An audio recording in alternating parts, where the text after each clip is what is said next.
हार्दिक हार्दिक हरे कृष्ण सर्व माताजी प्रभूजींना, हरे कृष्ण लीना माताजी, हरे कृष्ण प्रिय माताजी, हरे कृष्ण दीपांजली माताजी, सर्वांच्या चरणी सादर प्रणाम. आज आपण विजयादशमीच्या शुभ जो दिवस आहे आजचा, या शुभ दिनी आपण आपला म्हणजे आजच्या आपल्या पाठ्यक्रमाचा 15वा दिवस आहे आणि या 15व्या दिवशी आपण 15वा अध्याय अभ्यासणार आहोत. मग त्याच्या अभ्यासाला सुरुवात करण्यापूर्वी आपण नेहमीप्रमाणे आपण काय करूया, आपल्या गुरूंना वंदन करूया आणि त्यांचे आशीर्वाद घेऊया आणि त्यानंतर आपण काय करूया, तर आजचा अभ्यास आहे त्याचा आपण सुरुवात करूया. हरे कृष्ण माताजी, माझ्याकडनं पण सर्वांना दसऱ्याचे खूप खूप शुभेच्छा. हरे कृष्ण, खूप खूप धन्यवाद माताजी. हरे कृष्ण, सादर करा.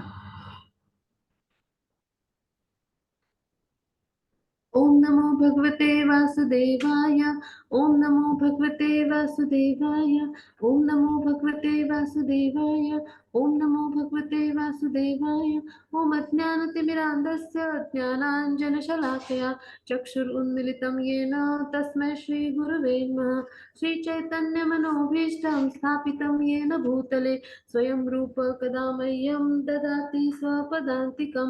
वन्देऽहं श्रीगुरो श्रीयुतपदकमलं श्रीगुरुं वैष्णवांच श्रीरूपं साग्रजातं सहगण रघुनाथान्वितं तं सजीवं साद्वैतं सावधूतं परिजनसहितं कृष्णचैतन्यदेवं श्रीराधा कृष्णपादान् सहगण ललिता श्रीविशाखान्वितांश्च.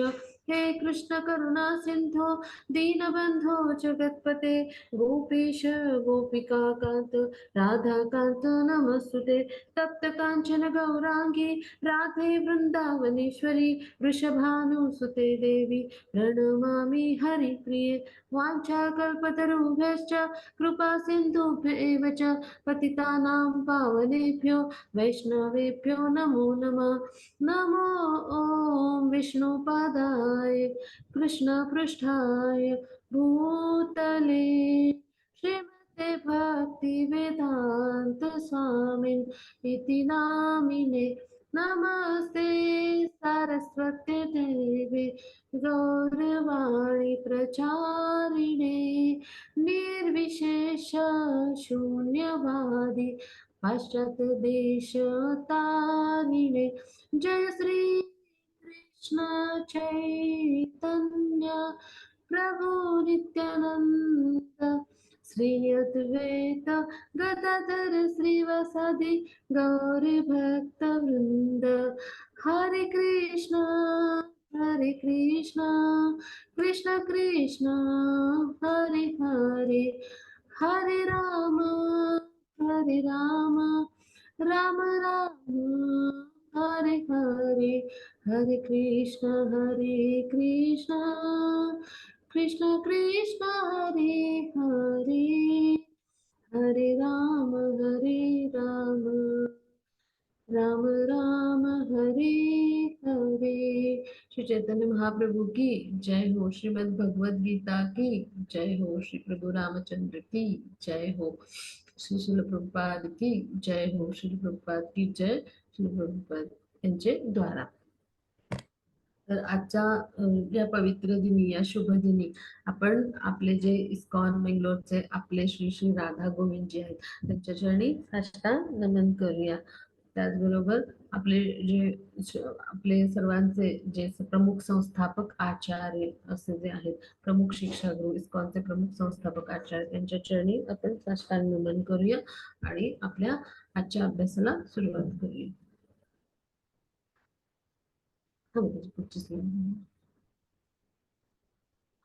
आता आपण कालच्या अध्यायामध्ये आत्मा कसा 3 गुणांनी बद्ध होतो आणि मग हे गुण कोणते, तर सत्व, रज आणि तम. मग ह्या 3 गुणांनी आत्मा बद्ध झाल्यामुळं मग त्याचं कसं म्हणजे आचरण असतं, ज्या गुणाच्या प्रभावाखाली असतो तो त्यानुसार त्याची वैशिष्ट्ये असतात किंवा आचरण असतं, त्याच्या कृती असतात आणि त्या गुणामध्ये वृत्ती आल्यावर मग त्याचं काय होतं पुढे, तर हे आपण अभ्यासलं होतं. मग गुणातीत कसं व्हायचं, मग हे पण आपण अभ्यासलं होतं. मग आता आपण काय अभ्यासणार आहोत की 15वा अध्याय जो आहे तर तो कशावर आहे ते आता आपण पुढच्या स्लाइड मध्ये पाहूया. हा मग त्याची ती घेऊया. हा मग आता 15व्या अध्यायामध्ये आपण काय अभ्यासणार आहोत? तर ह्या भौतिक जगापासून आपण अलिप्त कसं व्हायचं? आपल्याला हे ज्ञान तर सगळं मिळतं आहे आणि गुणातीत कसं व्हायचं? मग त्यानंतर आपण त्याच्या आधी आपण काय अभ्यासलं की हे जे ज्ञान आहे तर ते कसं ग्रहण करायचं? मग ते कुठून आपण मिळवले ज्ञान? म्हणजे हे तत्वज्ञान विषयक ज्ञान आपण 13व्या अध्यायापासून 18व्या अध्यायापर्यंत जे ग्रहण करत आहोत. मग हे सगळं कुठून आलं? मग कशाला ज्ञान म्हणायचं, कशाला ज्ञेय म्हणायचं आणि मग कोणतं ज्ञान मिळवण्यामुळं आपण या भौतिक संसारातून सगळ्या मुक्त होऊ आणि गुणातीत होता येईल. मग ते गुण कोणते? मग ते गुणातीत कसं व्हायचं? इथपर्यंत आपण सगळं अभ्यासलं. पण मग ह्या भौतिक जगापासून अलिप्त होण्यासाठी आपण काय करायला पाहिजे? आणि मग त्यासाठी आपण कुठलं ज्ञान मिळायला पाहिजे? म्हणजे त्याच्यासाठी म्हणले पश्यन्ति ज्ञानचक्षुषा. मग कृष्ण कसे सर्वांचे देखभाल करणारे, असे पालन करणारे आहेत. मग हे सगळं आपण समजून घेऊया. आणि मग वेदांत सूत्रांचा सारांश काय आहे, की ज्याच्यावरून हे भागवत किंवा भगवद्गीता ह्यांची रचना केली किंवा सगळ्या वेदांचं सार म्हणजे काय? तर भगवद्गीता. मग वेदांत सूत्रावरूनच वेद निर्माण झाले. मग त्याचा सारांश काय आहे? मग भगवद्गीतेचं तोच सारांश आहे जो वेदांत सूत्रांचा. मग हे आपण सगळं आता ह्या अध्यायात समजून घेणार आहोत. मग आता पुढे जाऊ.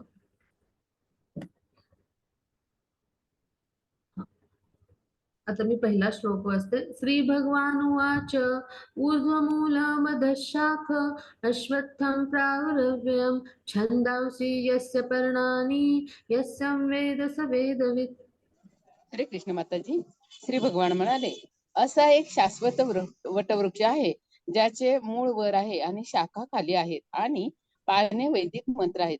जो या वृक्षाला जाणतो तो वेदांना जाणतो. हरे कृष्ण माताजी. मग आता आजच्या आपण अध्यायामध्ये काय अभ्यासणार आहोत की आता आपण आतापर्यंत म्हणजे भक्ती योग वगैरे त्याची साधनं ही सगळी समजून घेतली होती. मग भक्तिमय सेवेमध्ये संलग्न झालेला जो मनुष्य असतो म्हणजे तो कृष्ण भावनाभावित आपण मनुष्य म्हणू आपण त्याला की म्हणजे मग त्या मनुष्याला आपण काय म्हणायला पाहिजे? आता आपण वेदांविषयी जर चर्चा करतोय तर मग तो वेदवेत्ताच असल्यासारखा आहे, हो की नाही? वेदामधलंच हे तत्वज्ञान विषयक आपण ज्ञान अभ्यासतो. मग एक कृष्ण भावनाभावित मनुष्य खरं तर पूर्वीच वेदवेत्ता झालेला असतो पहा, की जो भक्तिमय सेवेमध्ये संलग्न होतो. मग हे आपण सगळ्यांनी समजून घेऊया. म्हणजे आपण आता सगळे ज्ञान घेतोय वेदातलंच ज्ञान आहे. म्हणजे आपल्याला सुद्धा भगवान जे आहेत तर त्यांनी भगवान श्रीकृष्णांनी वेदवेत्ता व्हायची संधी दिली पहा. हे ज्ञान आपण घेणार आहोत आणि भक्तिमय प्रेममय सेवेद्वारे ह्याचे आपण आचरण करणार आहोत आणि अशा पद्धतीने आपण सेवेमध्ये संलग्न होणार आहोत पहा. म्हणजे आपण सुद्धा वेदवेत्ता हळूहळू बनणार आहोत, बनत जात म्हणजे बनण्याची ती प्रक्रिया चालूच आहे पहा. ती चालू झाली आहे. आपण 18 दिवसांचा अभ्यासक्रमाला आलोय म्हणजे आणि म्हणून आपण पुढच्या सगळ्या आपण अभ्यासक्रमाच्या ज्या लेव्हल्स वगैरे आहेत त्या केल्या. तर निश्चितच काय होईल कृष्ण भावनेमध्ये आपण दृढ तर होऊच, पण आपल्याला वेदवेत्ता सुद्धा होता येईल पहा. मग आता ह्या भौतिक जगताच्या बंधनाची तुलना इथे कशाशी केली आहे पहा भगवान श्रीकृष्णांनी? तर वटवृक्षाशी केली आहे बरं का. मग आता सकाम कर्मी जो असतो म्हणजे काय की ज्याला फळाची अपेक्षा असते त्याला म्हणायचं सकाम कर्मी. म्हणजे जो फलाशेने काम करतो असा जो उपासक असतो म्हणजे सुरुवातीच्या टप्प्याला आपल्याला सगळ्या आसक्ती असतात, हो की नाही, इंद्रियांच्या. मग असा जो असतो त्याला या वटवृक्षाचा अंतच लागत नाही. म्हणजे तो एका शाखेवरून दुसऱ्या शाखेवर इथं चित्रात दाखवलंय पहा. हा कसा आहे वटवृक्ष असा सगळीकडे विस्तारलेला आहे पहा. आणि मग असं सकाम कर्मी म्हणजे फलाशेनं काम करणारा, फळाच्या अपेक्षेने सुरुवातीला आपल्या आसक्तीपोटी इंद्रिय तृप्तीसाठी कर्म करणारा जो असतो तर तो काय करतो एका शाखेवरून ह्याच्या दुसऱ्या शाखेवर अशा पद्धतीने नेहमी भटकत राहतो पहा. मग ह्या भौतिक संसार रूपी जो वृक्ष आहे म्हणजे भगवान श्रीकृष्णांनी काय तुलना केली की हा सगळा भौतिक संसार रूपी हा जो वृक्ष आहे हा हा इथे दाखवलाय पहा की ज्याचं मूळ कसं आहे वर आहे बरं का. हा उलटा आहे म्हणजे त्याच्या ज्या वटवृक्ष आहेत तर त्याचं मूळ वर आहे आणि त्याच्या शाखा खाली आहेत बरं का. आणि त्याचे पानं म्हणजे हे वैदिक मंत्र आहेत हे पानं म्हणजे. आणि मग त्या वृक्षाचे जो स्वरूप जाणतो त्या वृक्षाचं जे हे सगळं स्वरूप आहे असं हे ज्याला कळतं तर तो वेदांना जाणतो असं म्हटलंय भगवान श्रीकृष्णांनी. मग आता आपण हे समजून घेऊया की भौतिक संसार रूपी वृक्षाला अंतच नसतो या, हो की नाही. आपलं भौतिक जग कसं आहे की अशा पद्धतीनं वेगवेगळ्या आसक्तीमध्ये अशा पद्धतीने आपण तिथे गुरफटतो. इथे दाखवल्यात ना या सगळ्या फांद्या. तर की त्यामुळे एका शाखेवरून आपण दुसऱ्या शाखेवर असं जात असतो आणि आसक्तीमध्ये गुरफटून राहतो. आणि मग अशा वृक्षात आसक्त असणाऱ्या मनुष्याला मग मोक्षप्राप्ती कशी मिळेल? हो की नाही. सतत एक संपली की दुसरी इच्छा, दुसरी संपली की तिसरी इच्छा, असं होतच राहील. मग त्याला म्हटले आसक्तीमध्ये गुंतणे. मग आता वैदिक मंत्र खरं तर कशासाठी आहेत? आपली आत्मोन्नती करणे, म्हणजे आपल्या आत्म्याला ज्ञान घेऊन आपण त्याद्वारे काय केलं पाहिजे? भक्तिमय प्रेममय सेवेचे प्रयत्न करून मोक्षाची प्राप्ती करण्यासाठी वैदिक मंत्र आहेत. वेदांचा उद्देश आहे कृष्णांना जाणणं. पण काय होतं की ह्या ज्या वेगवेगळे म्हणजे म्हणजे वृक्षामधले हे जे इंद्रिय तृप्तीचे वेगवेगळे विषय आहेत, म्हणजे आसक्ती आहेत, धर्म अर्थ काम मोक्ष ह्या ज्या आसक्ती म्हणतो, तर तिकडे म्हणजे त्यामध्ये हा गुंतलेला असतो, जो सकाम कर्मी असतो. आणि त्यामुळे काय होतं की तो सतत एका फांदीवरून दुसऱ्या फांदीवर, म्हणजे एका एका इंद्रिय तृप्तीतून दुसऱ्या इंद्रिय तृप्तीच्या गोष्टीकडे आकर्षित होत असतो. मग त्याच्यासाठी वैदिक मंत्र हे खरं तर आत्मोन्नती करण्यासाठी आहेत. आणि मग ते मंत्र म्हणजे वृक्षाची पानं आहेत.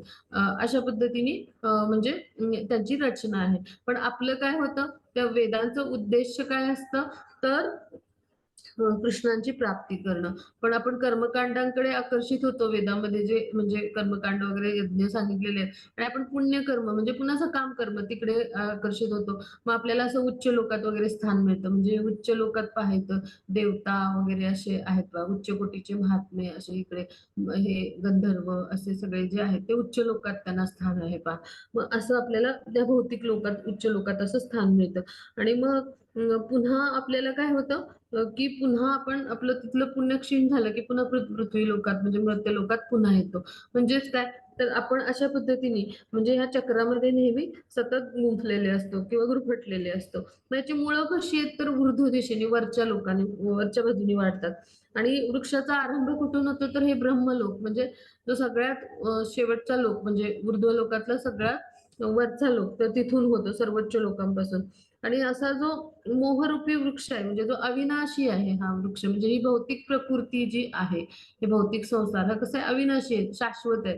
जसे भगवान श्रीकृष्णांनी म्हणजे हे जे आपल्यासारखे जीव निर्माण केले ते कसे शाश्वत आहेत, हो की नाही. आपण अविनाशी आणि शाश्वत सेवक आहोत भगवंतांचे, किंवा चित्कण आहोत, त्यांचा अंशात्मक भाग आहोत शाश्वत असा, हो की नाही. आणि अविनाशी असा आपला आत्मा म्हणजे. मग तसंच ही शाश्वत भौतिक सृष्टी आहे. मग हे शाश्वत किंवा अविनाशी असं मोहरूपी वृक्षाचं ज्ञान ज्याला होतं, म्हणजे हे समजतं, तर तो काय होतो, या वृक्षाच्या बंधनातून बाहेर पडतो, म्हणजे प्रकृतीच्या 3 गुणांतून बाहेर पडतो. आणि मग ही विधी कोणती आहे, तर त्याच्यासाठी आपण काय केलं पाहिजे, भक्तिमय प्रेममय सेवा केली पाहिजे, म्हणजे भगवत भक्ती हाच सर्वोत्तम विधी आहे. आणि म्हणून तिथं काय म्हटलं, जो या वृक्षाला अशा पद्धतीने जाणतो तो वेदांना जाणतो, कारण वेदामध्ये जिथे तिथे काय सांगितलंय, भगवंतांची भक्तिमय प्रेममय सेवा केली पाहिजे. आणि भगवंतांना तरच कुणी म्हणजे भक्तीच्या नेत्रांनी आणि प्रेमाच्या अंजनाने आपण जाणू शकतो पहा. मग हे तर वेदांचं उद्दिष्ट आहे, श्रीकृष्णांना जाणणे. आता पुढे जाऊ आपण. हरे कृष्ण. हा, मग आता ह्या चित्रातून आपण आता अजून सखोल समजून घेऊया बरं का. एक मिनिट व्यवस्थित दिसेल. हा, आता ह्या चित्रात आपण पाहूया की ह्या म्हणजे जगामध्ये आता कसं आहे पहा, असा फांद्या म्हणजे ज्या आहेत त्या खाली आणि मुळं वर असलेला असा वृक्ष कोणी पाहिलाय का, म्हणजे असं आपण पाहत नाही, हो की नाही. मग आता आपल्या संसार रूपी जो वृक्ष आहे, भौतिक संसार रूपी, त्याची मुळं कशी आहेत, वरच्या दिशेने वाढलीत पहा. म्हणजे ह्याच्यावरनं आपण समजून घेऊया. आणि आपल्या सर्वोच्च ब्रह्मांड म्हणजे ब्रह्मांडाचा जो लोक आहे, तर तिथून हे मूळ येतं, म्हणजे ब्रह्म लोकापासून.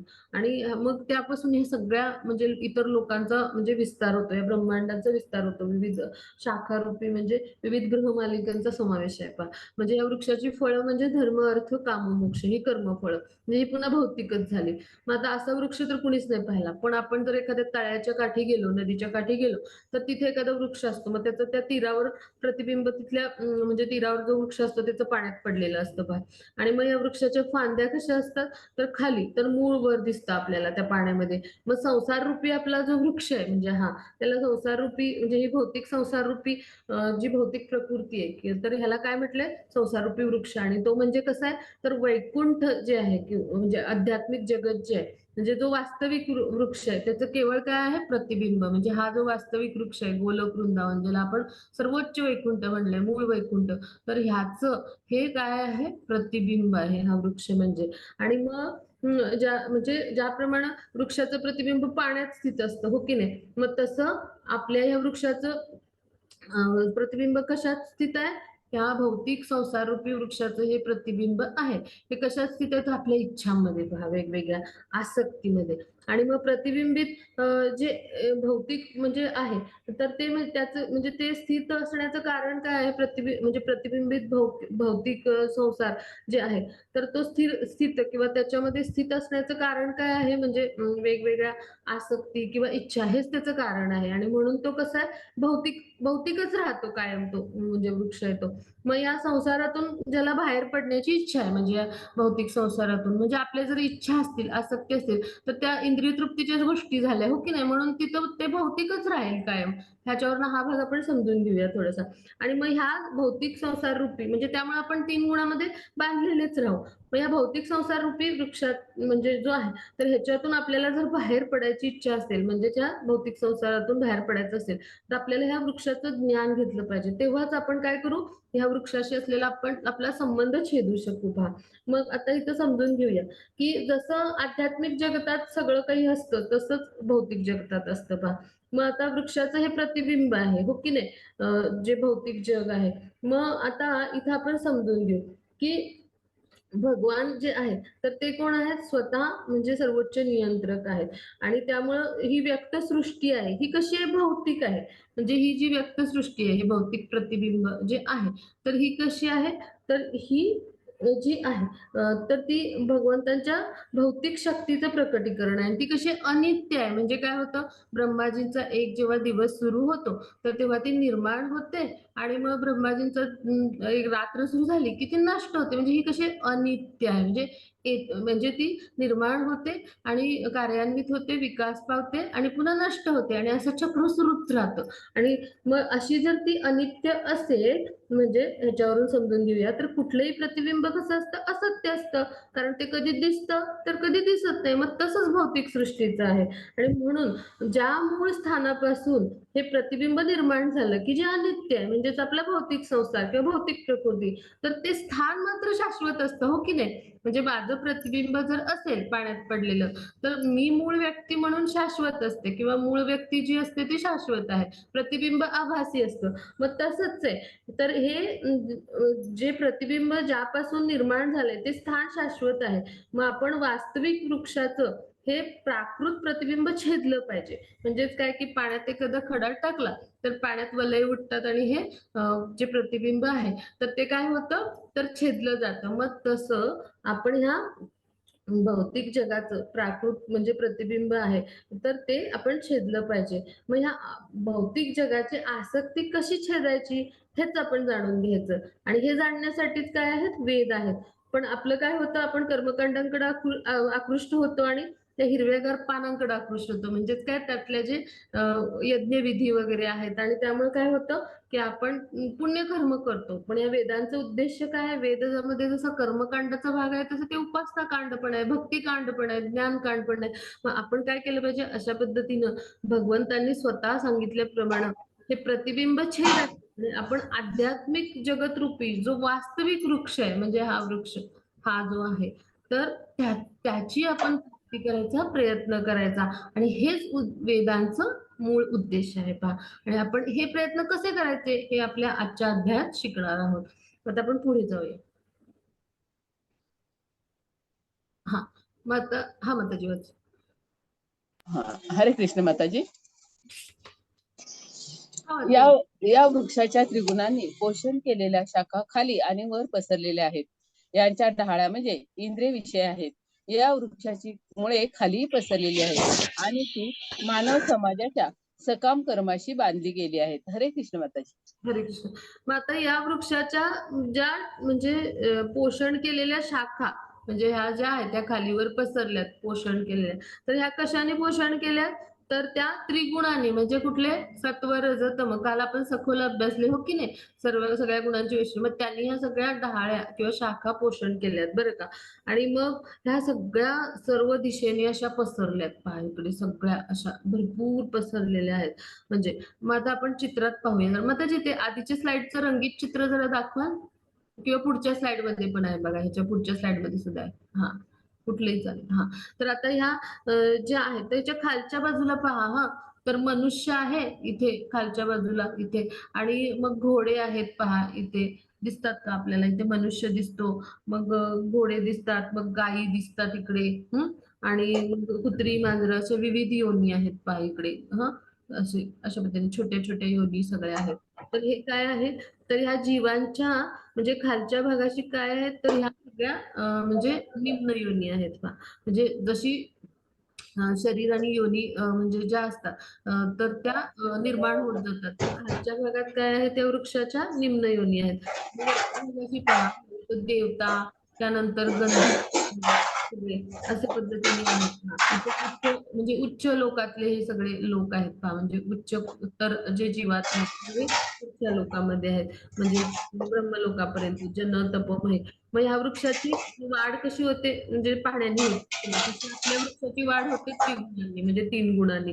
आणि मग पाण्याच्या अभावानं आपण कधी-कधी काय पाहतो, एखाद्या ठिकाणी ओसाड भूमी असते, जसं वाळवंटात असतं. मग तसं किंवा कधी-कधी हिरवीगार भूमी असते, जसं वाळवंटात सुद्धा ओएसिस असतं किंवा एखादा हरित पट्टा असतो तसं. मग तसं प्राकृतिक गुण जिथं अधिक असतात, या त्रिगुणांनी ज्याच्या डहाळ्या पोषित आहेत ते म्हणजे प्राकृतिक गुण, 3 गुण. तर जिथं अधिक आहेत तिथं सगळ्या विविध जीवयोनी भरपूर असतात पहा. आणि जिथे कमी असतात तिथे कमी असतात. मग अशा पद्धतीनं त्यांचं प्रकटीकरण असतं. मग या झाड आहे ह्याच्या डहाळ्यांना काय म्हटलंय ह्या, तर त्यांना म्हटलंय म्हणजे त्या छोट्या-छोट्या फांद्या त्यांना आपण डहाळ्या म्हणतो आणि मोठ्या फांद्यांना शाखा म्हणतो, की त्या विस्तार होतात.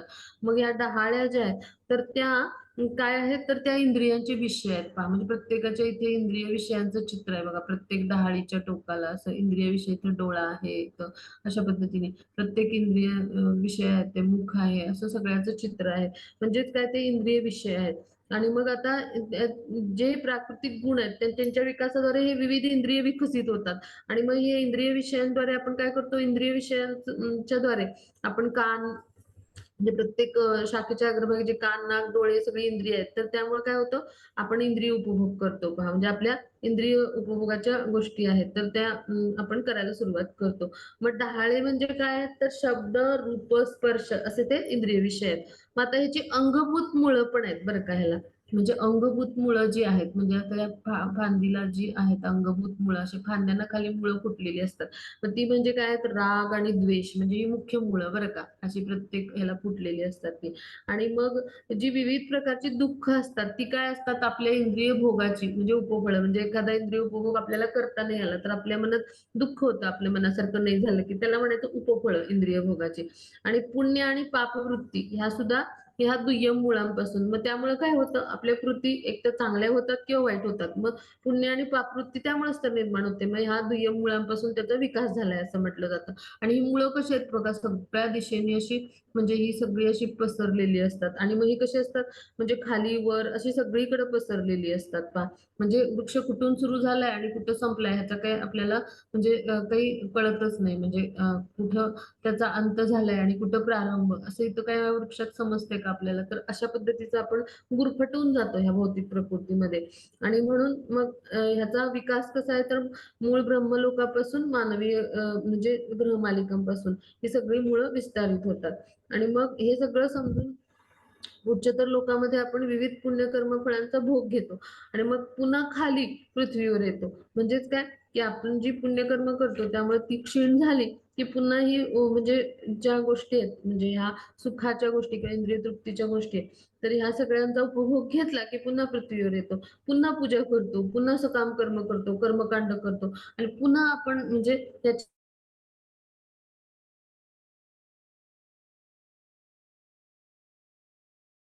भगवंतांनी संधी दिली आहे. पहा आपलं कर्म जर बदललं आणि आपण मूळ आपल्या शाश्वत वृक्षाशी जर आपला संबंध प्रस्थापित केला, तर नक्कीच काय होईल, आपण ह्या जो भौतिक वृक्ष आहे, आभासी वृक्ष आहे, प्रतिबिंब असलेला वृक्ष आहे, त्याच्याशी आपला संबंध छेदू शकू. म्हणजेच काय, प्रकृतीच्या 3 गुणातून आपण मुक्त होऊ. आता पुढे जाऊ आपण.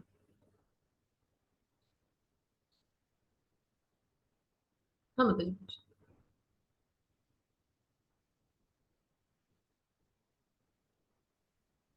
हरे कृष्ण माताजी. या वृक्षाचे वास्तविक रूप या जगतात अनुभवता येत नाही. याचा आदी अंत आधार कोणीही जाणू शकत नाही. परंतु मनुष्याने खोलवर मुळे गेलेल्या या वृक्षाला निश्चयाने अनासक्त रूपी क्षेत्राद्वारे छाटून टाकले पाहिजे. त्यानंतर मनुष्याने असे स्थान शोधावे की ज्या ठिकाणी गेल्यावर पुन्हा परतावे लागत नाही. ज्या परमपुरुषाकडून अनादी काळापासून सर्व गोष्टीचा प्रारंभ आणि विस्तार झाला आहे, त्या पुरुषाला त्या ठिकाणी शरण गेले पाहिजे. हरे कृष्ण माताजी. हरे कृष्ण माताजी. खूप खूप धन्यवाद माताजी. खूप छान आपलं वाचन होतं. हरे कृष्ण हरे कृष्ण. हरे कृष्ण. मग आता हे जे भौतिक जग आहे, तर ह्या म्हणजे जगामध्ये आपल्याला वृक्षाचं वास्तविक रूप काही अनुभवता येणार नाही. कारण ह्याला पहा आदी अंत असा आधार कुणीही जाणू शकत नाही. अशी त्याची मुळं सगळीकडे पसरलेली आहेत, शाखा विस्तारलेल्या आहेत. मग आता आपण काय करू शकतो? तर ह्या वृक्षाची मुळं वर असल्यामुळे ह्या म्हणजे वास्तविक वृक्षाचा विस्तार दुसऱ्या टोकाला आहे. आणि मग आता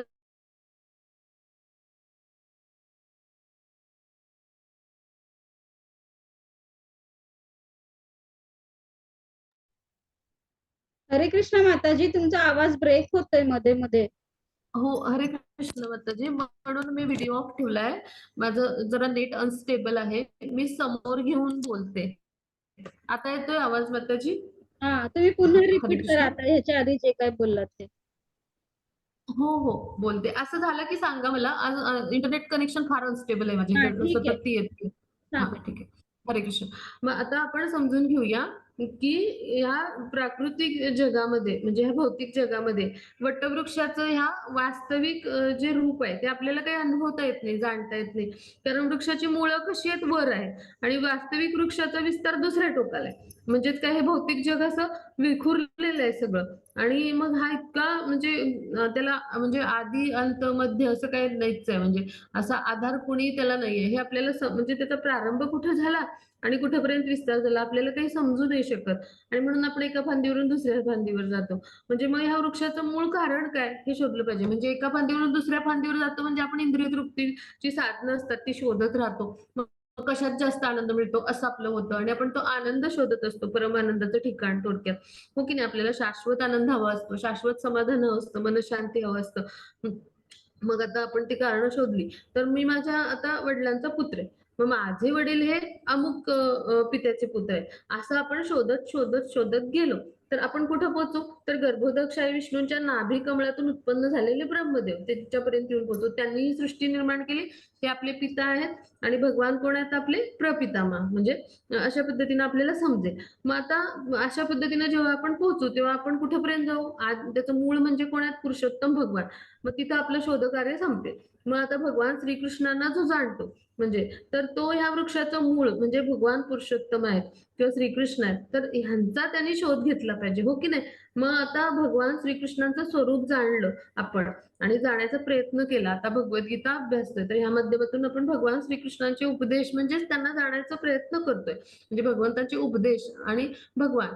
तर म्हणजे उपदेशांपासून भगवान भिन्न नाही आहेत. जिथे-तिथे त्यांचे नाम, गुण, रूप, लीला, त्यांचे उपदेश, त्यांची चर्चा होते. तिथे भगवान स्वतः परिपूर्ण असे उपस्थित असतात का? पूर्णतया उपस्थित असतात परिपूर्ण रूपात. मग त्यांचं आपण स्वरूप जाण्याचा जेव्हा प्रयत्न करतो, तेव्हा ह्या मिथ्या प्रतिबिंबापासून आपण काय होतो? म्हणजे अनासक्त होतो आणि मग वृक्षाशी असलेला आपला जो संबंध आहे, ह्या भौतिक वृक्षाशी असलेला संबंध आपण कशा पद्धतीनं छेदू शकतो? तर ज्ञानाद्वारे छेदून आपण जो वास्तविक वृक्ष आहे तिथे स्थित होऊ शकतो. म्हणजेच काय? तर आपण अनासक्तीच्या शस्त्राने आणि अनासक्तीचं शस्त्र कशामुळे मिळतं आपल्याला? तर ज्ञानाद्वारे आणि मग त्या ज्ञानामुळे काय होतं? तर आपण वास्तविक वृक्षाशी असलेला आपला जो म्हणजे संबंध आहे तो पुन्हा प्रस्थापित करू शकतो आणि ह्या मिथ्या प्रतिबिंब असलेल्या म्हणजे वृक्षाविषयी आपण अनासक्त होतो. म्हणजे अशा पद्धतीने आपण भगवंतांना शरण गेलो की काय होतं? आपण त्यांच्याशी असलेला आपण संबंध प्रस्थापित जेव्हा करायला लागतो, त्यांच्याशी असलेलं आपलं नातं समजून घेतो आणि त्यांचं स्वरूप जाणतो की ते आपले सर्वोच्च असे स्वामी आहेत, सर्वोच्च नियंत्रक आहेत आणि तेव्हा काय होतं? ह्या मिथ्या प्रतिबिंबापासून आपण हळू-हळू आसक्त होतो आणि त्याद्वारे आपण आपला हा संबंध आपल्याला मिळालेला आहे, ह्या भगवंताविषयीच्या दिव्य ज्ञानाद्वारे तो संबंध छेदतो म्हणजेच आपण प्रकृतीच्या 3 गुणातून मुक्त होतो आणि वास्तविक वृक्षामध्ये स्थित होतो म्हणजेच काय, तर आपली वास्तविक जी स्वरूप स्थिती आहे ती आपल्याला समजते. म्हणजे आपण भगवंतांचे नित्य दास आहोत आणि भगवान आपले नित्य स्वामी आहेत. आणि मग ह्यासाठी आपण काय केलं पाहिजे, प्रमाणित शास्त्रांच्या आधारे आध्यात्मिक विज्ञानाच्या चर्चेद्वारे अनासक्ती शिकली पाहिजे. मग ती कुणाकडनं शिकायची, तर उन्नत ज्ञानी पुरुष. मग उन्नत ज्ञानी पुरुष म्हणजे कोण, तर प्रमाणित आध्यात्मिक गुरु. मग त्यांच्याकडून आपण श्रवण केलं पाहिजे. अशा सत्संगामध्ये आपण गेलं पाहिजे आणि श्रीकृष्णांपर्यंत आपण जेव्हा अशा सत्संगातनं चर्चा ऐकतो तेव्हा आपण श्रीकृष्णांच्या पर्यंत येऊन पोहोचतो पहा. आणि म्हणून आपण काय केलं पाहिजे, सर्वप्रथम भगवान श्रीकृष्णांना शरण गेलं पाहिजे. आणि मग जेव्हा आपण असे शरण जातो तेव्हा ह्या मिथ्या जो प्रतिबिंबित वृक्ष आहे त्याच्यावर आपल्याला पुन्हा परतावं लागत नाही, हो की नाही. भगवान श्रीकृष्ण हेच आदिमूळ आहेत आणि त्यांच्यापासूनच सगळं काही निर्माण झाले. मग हे आपल्याला समजतं. आणि मग श्रवण कीर्तन नवविधा भक्तीद्वारे आपण काय करतो, तर भगवंतां जे आहेत तर त्यांना शरण जातो, त्यांची सेवा करतो आणि त्याद्वारे आपण काय करतो, की हे जे उगमस्थान असलेले भगवान स्वतः आहेत तर त्यांच्यापर्यंत पोहोचतो. आणि मग ह्या भौतिक जीवनरूपी जो दृढ असा वृक्ष आहे, तर ह्याच्या बंधनातून आपण बाहेर पडण्यासाठी मग काय करायला पाहिजे, कृष्णांना शरण गेलं पाहिजे. आणि मग कृष्णांना शरण आपण गेलो की आपोआपच आपण म्हणजे जो सांसारिक विस्तार आहे आपला, म्हणजे सांसारिक वृक्षाचा जो विस्तार आहे तर त्याच्यापासून आपण विरक्त होतो, त्या 3 गुणांपासून आपण मुक्त होतो आणि आपण शुद्ध म्हणजे असे जीवात्मा बनतो. म्हणजे जी आपली वास्तविक आध्यात्मिक स्वरूप स्थिती आहे ती आपण प्राप्त करतो. आता पुढे जाऊ आपण. हा मग न तद्भासयते सूर्यो न शशांको न पावका यद्गत्वा न निवर्तन्ते तद्धाम परमं मम. हरे कृष्ण माताजी. त्या माझ्या परमधामाला सूर्य, चंद्र तसेच अग्नी किंवा वीज प्रकाशित करीत नाहीत. जे त्या धामाला पोहोचतात ते पुन्हा या भौतिक जगतात परत येत नाहीत. हरे कृष्ण माताजी. हरे कृष्ण. माता ह्या माझ्या परमधामाला, परमधाम म्हणजे काय, परम म्हणजे सर्वश्रेष्ठ जे, ते कुठलं धाम आहे, तर आध्यात्मिक धाम. त्याचं नाव काय, कृष्णलोक किंवा गोलोक वृंदावन, हो की नाही, ते ओळखलं जातं त्या नावाने.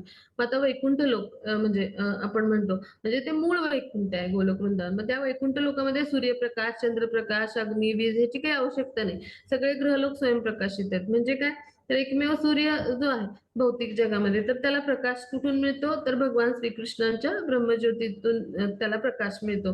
मग तसे आध्यात्मिक विश्वामध्ये सगळे ग्रहलोक जे आहेत तर ते सगळे स्वयंप्रकाशित आहेत. म्हणजे सर्व जे ग्रह आहेत तर त्यांना भगवान श्रीकृष्णांच्या दिव्य शरीर आहे त्यातून येणाऱ्या किरणांद्वारे प्रकाश मिळतो आणि ते प्रकाशित असतात. मग असं जे तेज असतं तर ते सगळं कृष्णलोक आणि गोलोक वृंदावनातनं प्रसारित होतं.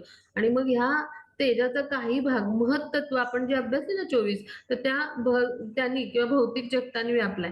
आणि ह्याच्या व्यतिरिक्त म्हणजे प्रकाशमय विश्वाचा जो भाग आहे अधिकांश भाग म्हणजे तर तो वैकुंठ लोक नामक असंख्य छोटे छोटे वैकुंठ आहेत.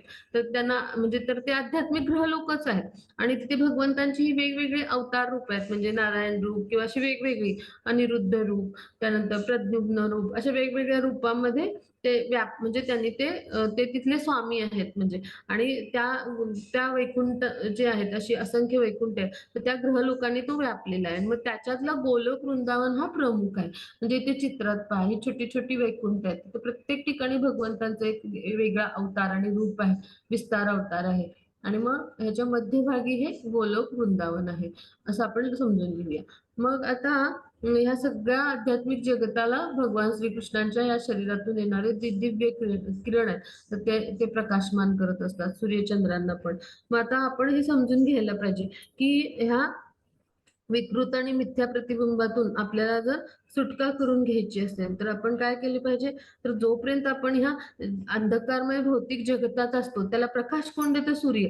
मग तसं तोपर्यंत आपण हे बद्ध अवस्थेत असतो. मग जेव्हा भौतिक जगत रूपी आपण हे विकृत प्रतिबिंब आहे तर त्याच्या वृक्षाला छेदतो आपण, म्हणजेच काय करतो, तर आध्यात्मिक ज्ञान घेतो. तेव्हा आपण काय होतो, मुक्त होतो. नाहीतर मग काय होतं, प्राकृतिक जगात आपण पुन्हा पुन्हा म्हणजे येत राहतो. पण जेव्हा आपण त्याला छेदतो म्हणजे आध्यात्मिक ज्ञानाद्वारे तो संबंध आपण छेदतो आणि अनासक्त होतो तेव्हा मग काय होतं, की आपण पुन्हा परतून येत नाही. मग अशा पद्धतीने आपण हा भाग समजून घेतला. मग ह्यासाठी आपण काय केलं पाहिजे, हळूहळू कृष्ण भावनेचा, की आसक्ती जर तोडायची असेल, अनासक्तीकडे वळायचं असेल, तर कृष्ण भावनेचा स्वीकार करायला पाहिजे. मग हळूहळू आपण निरासक्त होऊ लागतो पहा. आणि मग कृष्ण भावनाभावित भक्तांशी आपण सत्संग करावा किंवा कृष्ण भावनेला समर्पित असलेल्या संघाचा शोध घेतला, भक्तिपूर्ण सेवा कशी करायची ह्याचं शिक्षण घेतलं. भौतिक तर मग भौतिक जगाविषयी आपल्याला आसक्ती छेदणं शक्य होईल. त्यात नुसती भगवी वस्त्र परिधान केली तर आपण ह्या भौतिक जगाच्या आकर्षणातून मुक्त होऊ का? किंवा नुसतं तिलक लावला आपण कपाळावर तर आपली मुक्ती होईल का? किंवा गळ्यात कंठी घातली आपण तर होईल का? तर बिलकुल नाही. तर आपण भगवत भक्तीमध्ये आसक्त व्हायचा प्रयत्न केला पाहिजे. जसं 12व्या अध्यायात आपण शिकलो, भक्तियोग हाच काय आहे, सगळ्या म्हणजे या वास्तविक वृक्षाच्या असत्य म्हणजे मिथ्या प्रतिबिंबापासून मुक्त होण्याचा एकमेव मार्ग म्हणजे काय आहे, तर भक्तिमय प्रेममय सेवा म्हणजे शुद्ध भक्तियोग. आणि त्याद्वारे आपण काय होतो, तर आपली जी चेतना दूषित असते त्यातून आपण मुक्त होतो, म्हणजे या 3 गुणातून मुक्त होतो आणि आपण शुद्ध बनतो पहा. आणि हे वैकुंठ आहे ते भगवान श्रीकृष्णांच्या अंतरंग शक्तीमुळे प्रकाशित असतं पहा. मग परमधामाची प्राप्ती केवळ भगवान श्रीकृष्णांना शरण जाण्यानेच प्राप्त होते पहा, इतर कुठल्याही कारणाने प्राप्त होत नाही. हे आपण समजून घेतलं. आता पुढे जाऊ आपण. हा मग पुढचा श्लोक. ममेवांशो जीवलोके जीवभूतः सनातन मनःषष्ठानींद्रियाणि प्रकृतिस्थानि कर्षति. हरे कृष्ण माताजी. बद्ध जगतातील जीव हे माझे सनातन अंश आहेत. बद्ध जीवांमुळे ते मनासहित 6 इंद्रियाशी कठीण संघर्ष करत आहेत. हरे कृष्ण माताजी. हरे कृष्ण. आता इथे काय म्हटले पहा, बद्ध जगातील जीव हे माझे सनातन अंश आहेत. सनातन म्हणजे संपूर्ण शाश्वत असे अंश आहेत आणि मनासहित 6 इंद्रियांशी संघर्ष करत आहेत त्यांच्या बद्ध जीवनामुळे. म्हणजे भगवान श्रीकृष्णाने माहितीये की आपलं बद्ध जीवन हे संघर्षमय आहे.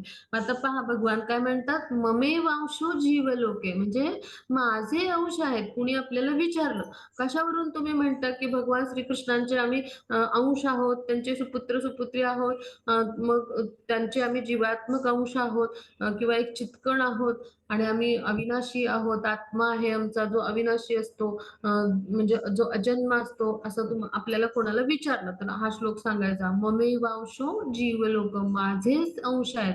भगवान स्वतः सांगतात पहा. मग ह्याच्यापेक्षा अजून काय पुरावा हवा, हो की नाही? अजून कुठलं प्रमाण आपल्याला आवश्यक आहे? मम म्हणजे माझे, एव म्हणजे निश्चितपणे आणि अंश म्हणजे अंश आणि म्हणजे ह्या म्हणजे काय, तर ममेवांशे जीव म्हणजे जीवलोके म्हणजे कोण, आपण ह्या बद्ध जगातले सगळे. आणि हे कोण आहोत, तर जीवभूत म्हणजे बद्ध जीव आपण, जीवभूत सनातना म्हणजे काय, शाश्वत असे. आणि मग ते मनासहित ह्या 6 म्हणजे आपलं मन आणि हे 6 इंद्रिय यांच्याशी कठीण संघर्ष करत आहेत या बद्ध जीवनामुळे. म्हणजेच काय, आपण समजून घेऊया की भगवान जे आहेत तर ते असंख्य रूपामध्ये स्वतःचा विस्तार करतात. मग ह्या प्रमुख विस्तारित रूपांना विष्णू तत्व म्हणायचं किंवा म्हणजे काय म्हणायचं, तर हे जे असतात तर ते स्वांश असतात. म्हणजे प्रथम विस्तार किंवा प्रमुख विष्णूंचे विस्तार त्यांना म्हणायचं विष्णू तत्व किंवा स्वांश विस्तार. मग दुय्यम किंवा दुसऱ्या विस्तारांना किंवा गौण विस्तारांना म्हटलं जातं जीवतत्व, म्हणजे आपण विभिन्न अंश आहोत बरं का. मग आता वैयक्तिक विस्ताराद्वारे भगवान काय करतात, राम नरसिंह अशा विष्णुमूर्ती वैकुंठ लोकातील सगळ्या म्हणजे जे काही आपल्याला अवतार दिसतात भगवंतांचे मूर्तीच्या स्वरूपात विग्रहांच्या स्वरूपात ते सगळे वैकुंठ लोकात असतात बरं का. तिथं आधी उपस्थित असतात आणि मग ते पृथ्वी लोकात येतात. मग आता हे विभिन्न अंश आपण आपल्यासारखे जे जीव आहेत ते भगवान श्रीकृष्णांचे कोण आहोत, आपण सनातन सेवक आहोत. आणि मग भगवान श्रीकृष्णांचे जे स्वांश आहेत ते त्यांची प्रधान नित्य रूप आहेत. म्हणजे राम नरसिंह कृष्ण म्हणजे ही सगळे आहेत, राम नरसिंह देव किंवा विविध विष्णू अवतार जे आहेत ते. मग आता आपण समजून घेऊया की जसं विभिन्न अंश ह्यांना एक अस्तित्व आहे, म्हणजे म्हणजे ह्या नरसिंहदेवांचं एक वेगळं अस्तित्व आहे भगवान रामांचं, हो की नाही, देवता म्हणून म्हणजे जे अवतारी देवता म्हणून भगवंतांचे ते अवतार आहेत. मग तसं जीवांना सुद्धा आपलं स्वतःचं वैयक्तिक अस्तित्व आहे पहा. भगवंतांचे आपण अंश जरी असलो तरी कसं आहे की आपल्याला भगवान श्रीकृष्णांनी आपल्याला अंशिक स्वातंत्र्य दिले. म्हणजे काय, आपल्याला आपलं वैयक्तिक स्वरूप आहे, हो की नाही, म्हणजे एक चेहरा आहे आपल्याला, आपलं वैयक्तिक स्वरूप आहे, आपल्याला एक शरीर आहे, आपली वेगळी ओळख आहे, म्हणजे हे अंशिक स्वातंत्र्य दिले. आणि मग ह्या स्वातंत्र्याचा आपण जर दुरुपयोग केला तर काय होतं, त्वरित आपण मायाशक्तीच्या प्रभावाखाली येतो आणि 3 गुणांनी बांधले जातो. आणि त्याचा जर योग्य उपयोग केला तर आपण सदैव मुक्त राहतो पहा. आणि मग असा जो जीव आहे तो श्रीकृष्णांप्रमाणे गुणात्मक दृष्ट्या समान आहे. आणि मग तो कसा आहे परिमाणाने भिन्न आहे. मग मुक्तावस्थेमध्ये तो काय असतो भौतिक बद्ध जीवनातून मुक्त असतो आणि भगवंतांची भक्तिमय प्रेममय सेवेमध्ये असतो म्हणजे कृष्ण भावनाभावित व्यक्ती. पण बद्ध झाला की काय होतं त्रिगुणांचा त्याच्यावर ताबा येतो आणि कुठल्या तरी एका गुणामध्ये स्थित होऊन त्याप्रमाणे तो कर्म करतो आणि मग त्यामुळे त्याला आपलं भगवंतांशी असलेलं नात्याचं पण विस्मरण होतं आणि भगवंतांची भक्तिमय प्रेममय सेवा करायची ह्या आपल्या कर्तव्याचं पण विस्मरण होतं पहा. अशा पद्धतीने मग त्याचं काय होतं त्याचा परिणाम म्हणून ह्या भौतिक जगामध्ये आपलं अस्तित्व टिकवून ठेवण्यासाठी त्याला अत्यंत खडतर असा संघर्ष करायला लागतो पहा. म्हणजे ह्या प्राकृतिक जगतामध्ये म्हणजे कसं आहे की सगळं काही कसं आहे म्हणजे जे आपण मांजर कुत्रा किंवा मनुष्य प्राणी म्हणजे सगळे जीवच किंवा ह्या म्हणजे जगताचे जे निर्माण करता आहेत म्हणजे प्राकृतिक जगताचे ब्रह्मदेव किंवा भगवान शंकर किंवा म्हणजे हे सगळे किंवा विष्णू तर हे सगळे महान नियंत्रक पण आहेत आणि भगवान श्रीकृष्णांचे अंश आहेत पहा आणि हे सगळे कसे आहेत तर अनित्य नसून शाश्वत आहेत. पण बद्ध जीव कसा आहे तर म्हणजे आपल्यासारखा जीव लोखंडांच्या साखळ्यांनी बांधल्याप्रमाणे आपण कशाने बांधलो तर आपल्या मिथ्या अहंकाराने पहा आणि म्हणून आपलं मन ह्या संसारात म्हणजे आपलं संघर्ष करत असतं आपल्या इंद्रियांसह. मग जेव्हा सत्वगुणामध्ये आपण स्थित असतो तेव्हा आपलं कर्म कसं असतं आपल्याला लाभप्रद होतं. रजोगुणामध्ये असतं तेव्हा आपल्याला कष्टप्रद असतं आणि तमोगुणामध्ये काय होतं तर आपण वेगवेगळ्या म्हणजे निम्न योनीमध्ये भ्रमण करत असतो. मग ह्या सगळ्यावरून आपल्याला काय समजलं तर बद्ध जीवावर मन आणि इंद्रियां म्हणजे सहित या भौतिक शरीराचं आच्छादन असतं पहा म्हणजे आपल्यासारखा जो जीवात्मा आहे तो बद्ध कधी होतो तर आपल्यावर आपला स्थूल देह आणि सूक्ष्म देह यांचं हे भौतिक आच्छादन आहे. मग ह्यापासून जेव्हा मुक्त होतो किंवा हे भौतिक आच्छादन जेव्हा नष्ट होतं तर त्याच वेळी हा जीव काय होतो मुक्त होतो आणि त्याला त्याचा मूळ आध्यात्मिक देह प्राप्त होतो आणि मग त्याद्वारे तो भगवंतांची भक्तिमय प्रेममय सेवा करतो. मग आता ममे मावश म्हणतात भगवान म्हणजे तिथं आपण भौतिक अर्थ नाही लावायचा की एखाद्या वस्तूचा तुकडा जसा तुटून पडतो अशा पद्धतीने काही आत्म्याचे तुकडे नाही केलेले. भौतिक म्हणजे संकल्पना इथे आपण लागू नाही करायची. म्हणजे ह्याच्यावरून आपण समजून घ्या आपण शाश्वत असे अंश आहोत. म्हणजे कसे अंश तर आपण समजून घेऊया.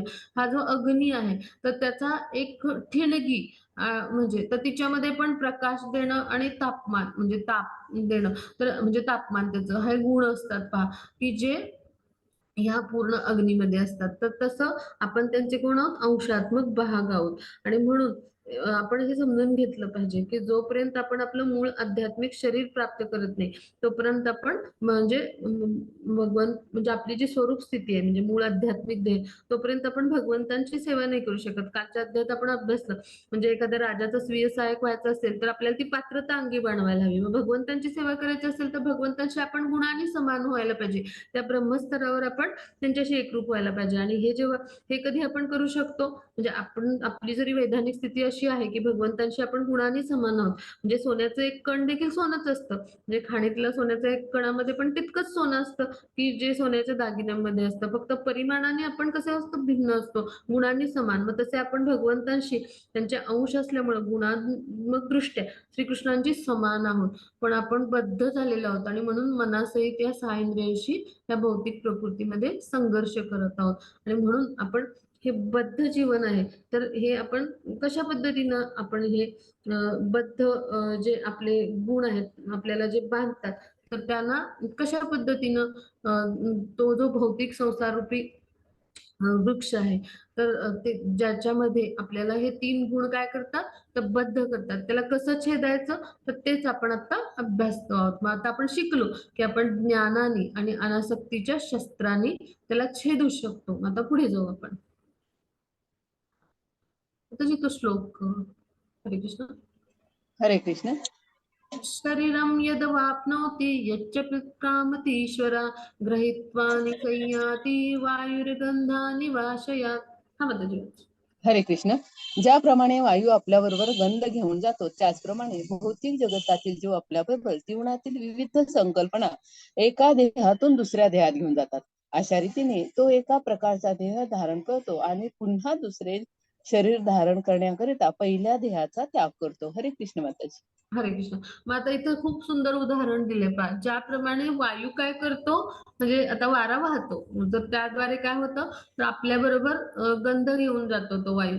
मग तसं भौतिक जगतातील म्हणजे जीव जो असतो तो आपल्या बरोबर काय करतो, तर आपल्या म्हणजे एक शरीर टाकून प्रत्येक मृत्यूच्या वेळी आपल्या भौतिक म्हणजे जो शरीर आहे तर ते नष्ट होतं. त्यामुळे जीवात्मा काय करतो, तर एक शरीर टाकून दुसरं शरीर तो धारण करत असतो. मग ते धारण करत असताना तो आपल्याबरोबर जीवात्मा काय करतो, तर आपला सूक्ष्म देह आहे, तर त्या म्हणजे त्याला म्हटले विविध संकल्पना. म्हणजे आपला सूक्ष्म देह म्हणजे काय, मन, बुद्धी, अहंकार, तिथेच त्या विविध संकल्पना असतात. तर त्या एका देहातून दुसऱ्या देहात घेऊन जातो. जसं आपण मोबाईल बदलला, तर काय करतो आपण, त्याचं सिम कार्ड एका मोबाईलमधून दुसऱ्या मोबाईलमध्ये घालतो, हो की नाही? मग तसंच तो सूक्ष्म देह एखाद्या मायक्रोचिप सारखा किंवा सिम कार्ड सारखा एका देहातून दुसऱ्या देहामध्ये जीवात्म्याद्वारे वाहून नेला जातो, की जसा वायू आपल्याबरोबर गंध घेऊन जातो पहा. मग तो सुगंध असो नाहीतर दुर्गंध असतो, हो की नाही? म्हणजे एखाद्या फुलाचा सुवास असो नाहीतर मग काय असो, की एखादा म्हणजे दुर्गंधीयुक्त वास असो, मग तो सगळं वाहून नेतो वारा.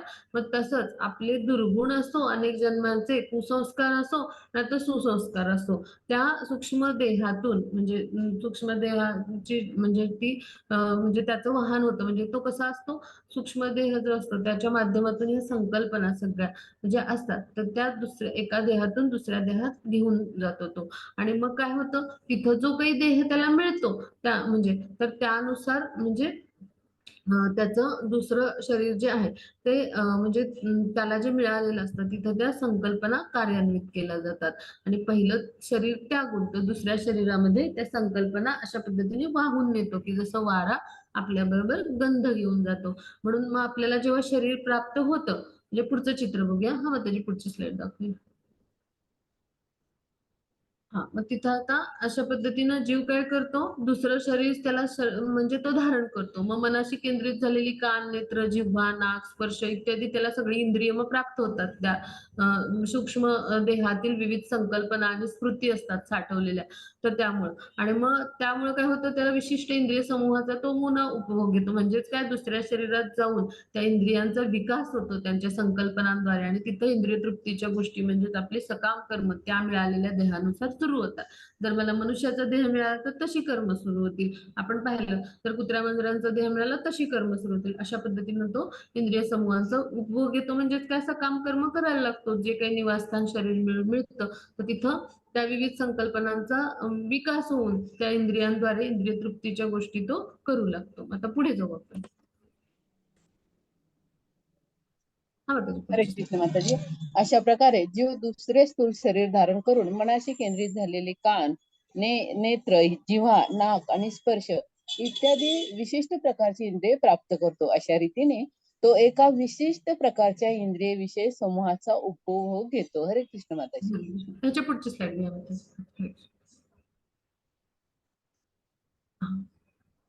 उत्क्रामन्तं स्थितं वापि भुञ्जानं वा गुणान्वितं विमूढानानुपश्यन्ति पश्यन्ति ज्ञानचक्षुषा. हा हरे म्हणतो. कृष्ण माताजी.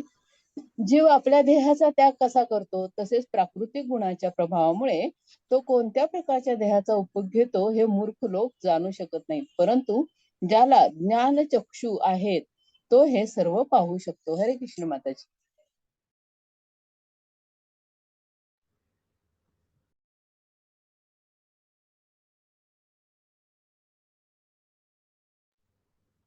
हरे कृष्ण. हा, मग जीव काय करतो, तर जेव्हा आपल्या देहाचा त्याग करतो तेव्हा प्राकृतिक गुणांच्या प्रभावामुळे काय होतं, तो कोणत्या तरी देहाचा म्हणजे पुन्हा उपभोग घेतो. असं चक्र निरंतर सुरूच राहतं. म्हणजे आपण जीवन मृत्यूच्या फेऱ्यात येतो. हे मूर्ख लोक जाणत नाहीत पहा. मग ज्याला ज्ञानाचे चक्षु आहेत तर ते हे सर्व पाहू शकतो किंवा जाणू शकतो. म्हणजे याचा अर्थ काय घ्यायचा, तर ज्ञानाच्या चक्षुनी म्हणजे ज्ञान प्राप्त केल्यामुळं जीवाला काय कळतं, की आपलं वर्तमान देहाचा त्याग कसा होतो, मग पुढील जन्मी आपल्याला कोणत्या प्रकारचा देह म्हणजे प्राप्त होईल, हे सगळं काही आपल्याला ज्ञान प्राप्त झाल्याशिवाय जाणता येईल का? तर नाही. मग आता हे कुठून ज्ञान मिळतं? तर आध्यात्मिक जे गुरु असतात, म्हणजे आपण प्रमाणित आध्यात्मिक गुरूंकडे जर गेलो तर आपल्याला भगवद्गीता, भागवत अशा तत्सम शास्त्रांचं भरपूर ज्ञान मिळतं आणि मग आपण जाणू शकतो. आणि मग हे यथार्थ ज्ञान आपल्याला मिळालं आणि असं प्रशिक्षण मिळालं भगवंतांची कशी भक्तिमय प्रेममय सेवा करायची हे गुरूंकडून मिळतं. तर मग अशी व्यक्ती भाग्यवान असते. अन्यथा काय होतं, की असे जे लोक असतात ते म्हणजे ज्यांना हे काही ज्ञान नसतं, की हा जीव कसा विशिष्ट देहाचा त्याग करतो, विशिष्ट स्थितीमध्ये राहतो, प्राकृतिक गुणांच्या वर्चस्वामध्ये राहून तो म्हणजे इंद्रिय तृप्तीच्या गोष्टी करतो, सुख-दुःख भोगतो, सगळ्या वासनांनी आणि कामनांनी सदैव तो मूर्खच बनतो. हे मग अशाच व्यक्तीला जर म्हणजे त्यानं ज्ञानानं जाणलं तर समजतं. नाहीतर काय होतं, आपल्यासारखे अज्ञानी सतत सतत मूर्ख बनत राहतात पहा. त्या सगळ्या कामनांनी आणि वासनांनी आणि आपण इंद्रिय तृप्तीच करत राहतो, सुख-दुःख भोगत राहतो आणि आपण सतत भ्रमाखाली असतो. मी म्हणजे शरीर आहे, चुका करतो. आपली इंद्रिय कशी असतात, मर्यादित असतात आणि त्याद्वारे आपण काय स्वतःलाच कर्ता मानतो. तर असं सगळं घडतं. मग हे मनुष्यामध्ये सगळे दोष त्यामुळे उत्पन्न होतात पहा.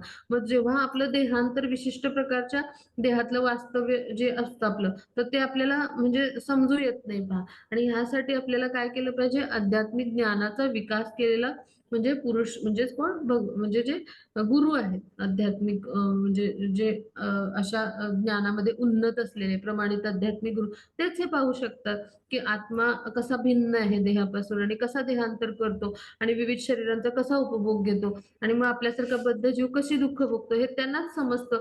कारण ते भगवान आणि गुरु हे कसे अभिन्न मानले गेलेत. मग असे जे ज्ञानी मनुष्य असतात तर तेच हे जाणू शकतात, म्हणून आपण त्यांना शरण गेलं पाहिजे आणि त्यांच्याकडून ज्ञान आत्मसात केलं पाहिजे.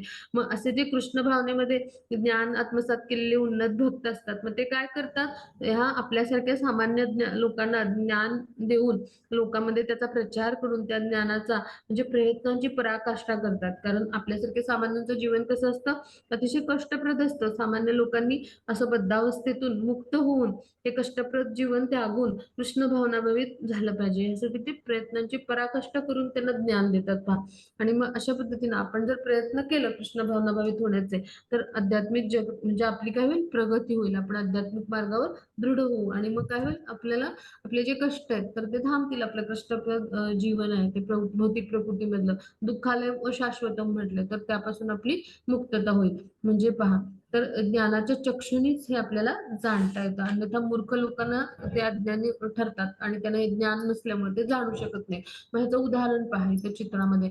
एखादा मेकॅनिक असतो, हो की नाही, म्हणजे गाडी आजारी पडली, म्हणजे काय गाडी बंद पडली तर आपण कुठे जातो, तर मेकॅनिककडे. म्हणजे गाडी म्हणजे त्याचा तो सगळं जाणत असतो, सगळं ज्ञान असतं, म्हणजे त्यातला तो उच्च असा ज्ञानात अधिकारी असतो गाडी विषयी. त्या मेकॅनिकला त्याचं ज्ञान असतं, मग आपण त्याच्याकडे जातो, हो की नाही. आपण मध्ये गाडी दुरुस्त होते, मग जसं आपण आजारी पडलो तर डॉक्टरांकडे जातो, त्यांना शरीरशास्त्र आणि वैद्यकशास्त्राचं सगळं ज्ञान असतं.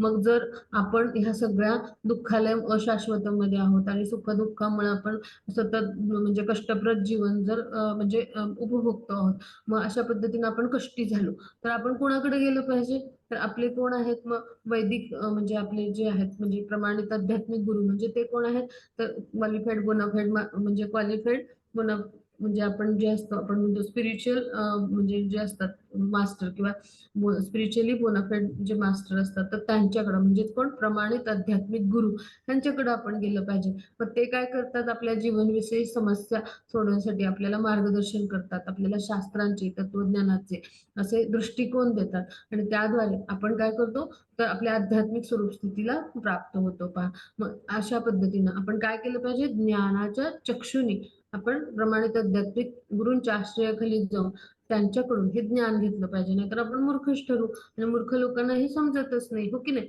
म्हणून आपण ज्ञानाची चक्षु आपल्याला म्हणजे प्रदान व्हावे त्यासाठी आपण काय केलं पाहिजे, प्रमाणित आध्यात्मिक गुरूंच्या आश्रयाखाली आलं पाहिजे. आता पुढे जाऊ आपण. हा मग हरे कृष्ण. प्रयत्न करणारे आत्मसाक्षात्कारी योगीजन हे सर्व स्पष्टपणे पाहू शकतात, परंतु ज्याचे मन अविकसित आहे आणि ज्यांना आत्मसाक्षात्कार झालेला नाही, ते प्रयत्न करूनही काय घडत आहे हे जाणू शकत नाहीत. 15.12 मध्ये असं सांगतात की अखिल जगताचा अंधकार नाहीसे करणारे सूर्याचे तेज माझ्यापासून उत्सर्जित होते आणि चंद्राचे व अग्नीचेही तेज माझ्यापासूनच उत्सर्जित होते. हरे कृष्ण माताजी. हरे कृष्ण. मग प्रयत्न करणारे जे आत्मसाक्षात्कारी योगीजन असतात बरं का, तर ते कसे असतात ते सगळं स्पष्ट म्हणजे जसं यथार्थ आहे तसं पाहू शकतात. कारण ते आध्यात्मिक म्हणजे जीवनामध्ये उन्नत झालेले असतात, ज्ञानाने युक्त असतात, आत्मसाक्षात्कारी असतात असे जे योगी स्तराला असतात ते.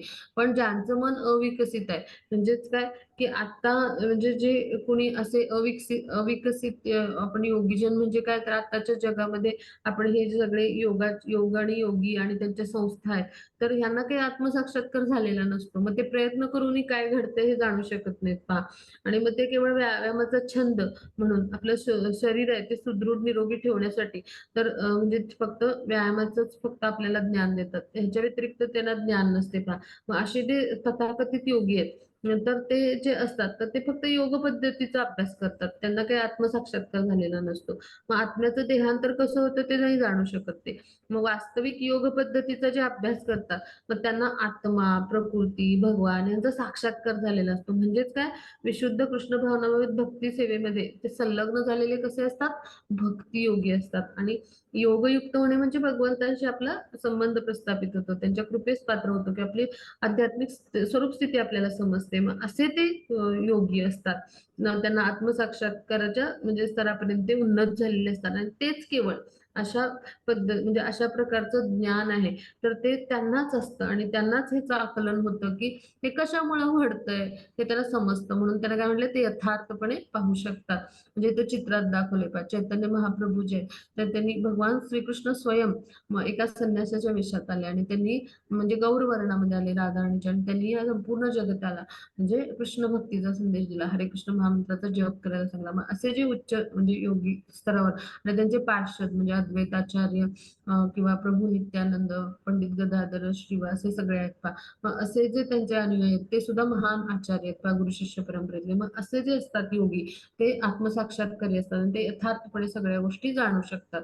नाहीतर अखिल जगताचा आता पुढे काय म्हणतात भगवान, की अखिल जगत जे आहे तर त्याचा जो अंधकार नाहीच करणारं जे सूर्याचं तेज आहे तर ते कोणापासून उत्सर्जित होतं, तर श्रीकृष्णांपासून. म्हणजे चंद्राचं आणि अग्नीचं तेज सुद्धा श्रीकृष्णांपासून म्हणजे उत्सर्जित होतं. म्हणजेच काय, की मनुष्याला ज्ञान प्राप्ती करायला जेव्हा तो प्रारंभ करतो तर हे विश्व कसं संचलित होतं हे असे निर्बुद्ध लोक जाणू शकत नाहीत. पण भगवान श्रीकृष्णाने इथं वर्णन केलंय की चंद्र, सूर्य हे सगळं काही आहे, त्यांची शक्ती किंवा प्रकाश तर हे सगळं सगळं किंवा विद्युत शक्ती हे सगळं तेज भगवान श्रीकृष्णांपासून येतं पहा. म्हणजे कृष्ण भावनामय जीवनामध्ये आपल्याला हे भौतिक जे जग आहे तर इथे बद्ध जीवांची जी म्हणजे प्रकृती असते तर ती कशी दडलेली असते हे समजतं पहा.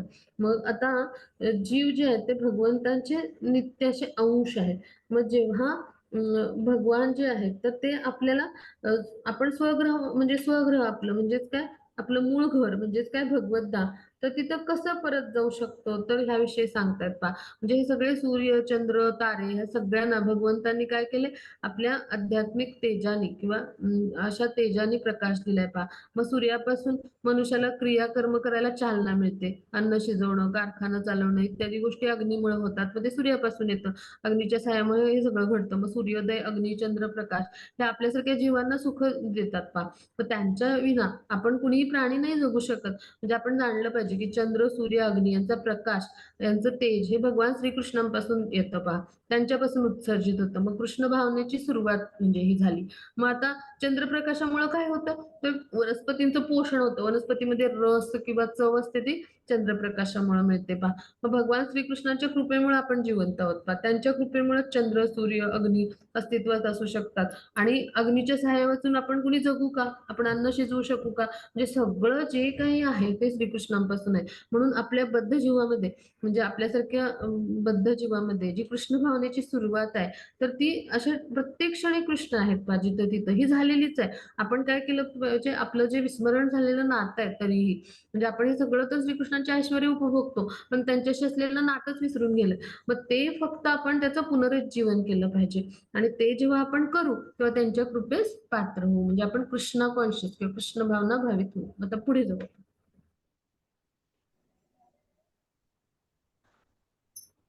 गामाविश्य च भूतानि धारयाम्यहमोजसा पुष्णामीं संषदीं सर्वा सोमो भूत्वा रसात्मका. समजलं? हरे कृष्ण माताजी. मी प्रत्येक ग्रहलोकात प्रवेश करतो आणि माझ्या शक्तीद्वारे ते आपल्या कक्षेत स्थित राहतात. मी चंद्र होऊन सर्व वनस्पतींना जीवरसांचा पुरवठा करतो. हरे कृष्ण माताजी. हरे कृष्ण. मग प्रत्येक ग्रहलोकात भगवान प्रवेश करतात आणि मग काय होतं, भगवंतांची जी अचिंत्य योगेश्वर आहे म्हणजे भौतिक शक्ती आणि आध्यात्मिक शक्तींचा विस्तार आहे. त्यामुळे काय होतं पहा, प्रत्येक ग्रह आपल्या कक्षेत म्हणजे स्थिर असतो. चंद्र आपल्या कक्षेत फिरतो, शनी आपल्या कक्षेत असतो, पृथ्वी आपल्या कक्षेत फिरते, सूर्य वेळेवर उगवतो, वेळेवर मावळतो, असं सगळं घडतं.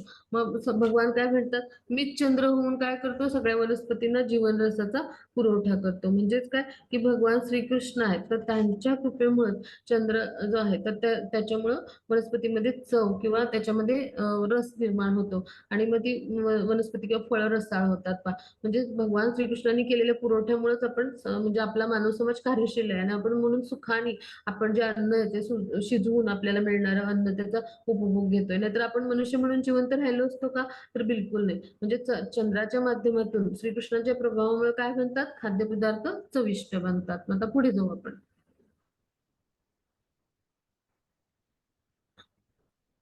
अहं वैश्वानरो भूत्वा प्राणिनां देहमाश्रिता प्राणापानसमायुक्त पचामन्यं चतुर्विधम्. हरे कृष्ण माताजी. सर्व प्राणी मात्रांच्या देहामधील जठराग्नी मी आहे आणि 4 प्रकारच्या अग्नीचे पचन करण्याकरता मी प्राण व अपान वायूशी संयोग साधतो. हरे कृष्ण माताजी. हरे कृष्ण. मग आता आयुर्वेदामध्ये जठरामध्ये अग्नी असतो, तो जठरातल्या अन्नाचं पचन करतो. मग तो प्रदीप्त नसतो तेव्हा भूक नाही लागत आणि प्रदीप्त झाला म्हणजे प्रज्वलित झाला की भूक लागते. मग आता जठराग्नी त्याचं कार्य व्यवस्थित करत नसला तर आपल्याला डॉक्टरांची मदत म्हणजे उपचाराकडे जावं लागतं किंवा उपचार घ्यावे लागतात. मग आता कुठल्याही परिस्थितीत अग्नी म्हणजे भगवंतांचं रूपच आहे. मग भगवान काय म्हणतात, की हा जो अग्नी आहे तो जठराग्नी म्हणजे मंदाग्नीच्या स्वरूपात उपस्थित असतो आपल्या जठरामध्ये आणि तो आपल्या सगळ्या अन्नाचं पचन करतो पहा. तर सगळ्या प्रकारच्या अन्नाचं तो पचन करतो. म्हणजे आपल्याला आहाराच्या संदर्भात सुद्धा स्वातंत्र्य नाही. जोपर्यंत जीवाला अन्न पचन करायला भगवान सहाय्य करत नाहीत, तोपर्यंत आपल्याला अन्न खाताच येणार नाही, हो की नाही? म्हणजे सगळे अन्नपदार्थ भगवानच निर्माण करतात, अन्नाचं पचन पण भगवानच करतात आणि त्यांच्याच कृपामुळं आपल्याला जीवनाचा उपभोग घेता येतो. आणि ह्याचा वेदांत सूत्रामध्ये पण उल्लेख आहे पहा. म्हणजे भगवानच काय करतात, तर आपल्या शरीरात ध्वनी, शरीर, वायू आणि जठरामध्ये जठराग्नीच्या रूपामध्ये उपस्थित असतात. मच्छर्य म्हणजे चावून खाता येणारे पदार्थ, चोष्य म्हणजे चोखून खाता येणारे, लेह म्हणजे असे जे पदार्थ असतात की ते म्हणजे मधल्या मार्गात असतात. म्हणजे जे म्हणजे पूर्ण पातळही नसतात आणि म्हणजे लेप असं जे असतो अशा पद्धतीचे तर असे. आणि जे पेय म्हणजे काय, तर ते पातळ पदार्थ. तर असे जे आहेत म्हणजे जसं च्यवनप्राश वगैरे असतं त्याला म्हणायचं लेह. हं. तर असे जे असतात मधले फार घट्ट नसतात आणि फार पातळ नसतात. तर ते लेह म्हणजे ज्याचा आपण लेप काढू शकतो असे म्हणजे साधारण असे. तर हे 4 प्रकारचे जे अन्नपदार्थ असतात, तर ह्या सगळ्यांना पचवण्याची शक्ती असते. ती कोणामुळे असते? भगवंतांच्या कृपेमुळे असते. त्यामुळे प्राण आणि अपान वायू आहे. तर ह्याचा संयोग साधून ही शक्ती आहे, तर ती भगवंत आपल्यामध्ये प्रदान करत असतात आणि ती पचन शक्तीच्या स्वरूपात कार्य करत असते. म्हणजेच काय, आपल्याला सगळं काही भगवानच प्रदान करतात का, हे आपण इथं समजून घेतलं. आता पुढे जाऊ.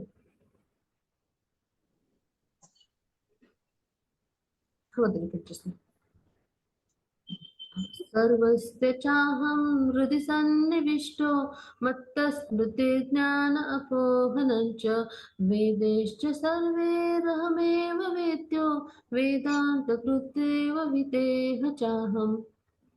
हरे कृष्ण माताजी. खूप छान वाचलं तुम्ही पण. मी प्रत्येकाच्या हृदयात स्थित आहे आणि माझ्यापासूनच स्मृती, ज्ञान आणि स्मृती होतात. सर्व वेदांद्वारे जाणण्यायोग्यच मी आहे. निसंदेह मी वेदांताचा संकलक आणि तो वेदांचा ज्ञाताही मीच आहे. हरे कृष्ण माताजी. हरे कृष्ण. माताजी खूप खूप धन्यवाद माताजी.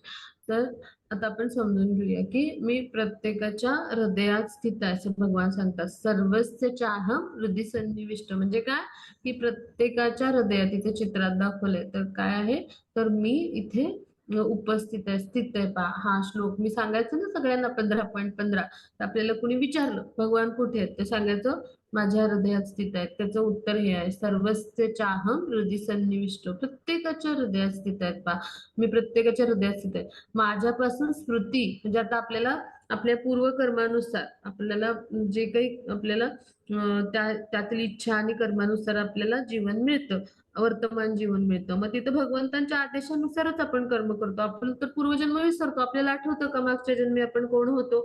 मग आता तिथं आपल्याला आवश्यक ते ज्ञान आपल्याला कोण पुरवतात? तर भगवान पुरवतात.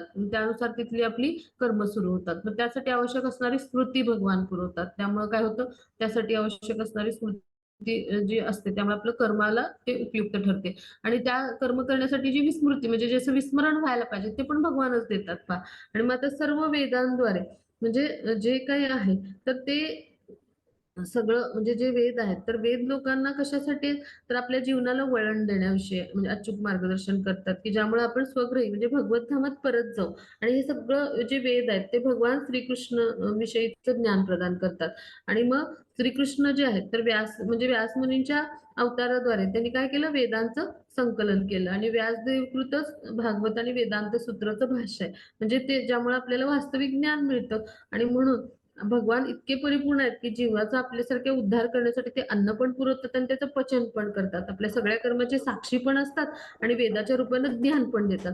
आणि स्वतः भगवान श्रीकृष्ण भगवद्गीतेमध्ये पण सांगतात की आपल्या सर्वांसाठी ते अत्यंत मंगलमय कृपामय असे कोण आहेत? आपले सर्वोच्च नियंत्रक आपले आराध्य आहेत. म्हणून वेदांत संकलक पण भगवान आहेत, वेदांद्वारे जाणण्याजोगे पण भगवानच आहेत.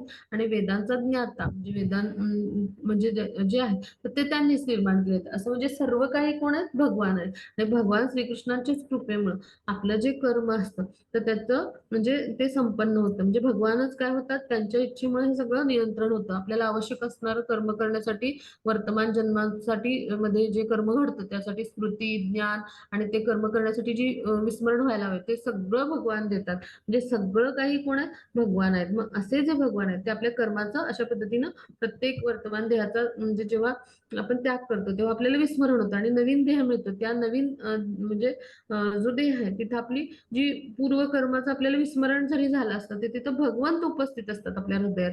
आणि म्हणून ती आपली कर्म पुन्हा वर्तमान जीवनामध्ये सुरू होतात. आणि हे सगळं ज्ञान आपल्याला भगवंतांकडून अंतस्थ प्रेरणेनं मिळतं आणि आपलं सगळ्या कर्मांचं नियंत्रण होतं. मग असे जे भगवान आहेत ते आपल्या हृदयात स्थित असतात आणि ते तिथे साक्षी स्वरूपात असतात आपल्या कर्मांचे. आणि त्याद्वारे आपलं प्रत्येक कर्म त्यांच्या नियंत्रणामध्ये असतं. म्हणजे सगळ्यातून आपण समजून घेऊया की आपण स्वतः काहीच करू शकत नाही. भगवान जर उपस्थित असतील तर त्यांच्या अंतस्थ प्रेरणेनंच हे सगळं घडतं. आणि म्हणून आपण हे सगळं वेदांच्या माध्यमातून आपला भगवान श्रीकृष्णाशी असलेला शाश्वत संबंध म्हणजे काय? आपले ते स्वामी आहेत आपण जाणला. आणि तो जाणणं आणि श्रीकृष्णांशी आपला संबंध जाणून प्रस्थापित करणं हाच वेदांचा उद्देश आहे पहा. मग हा भाग आपण इथे समजून घेतला. मग आता पुढे जाऊ.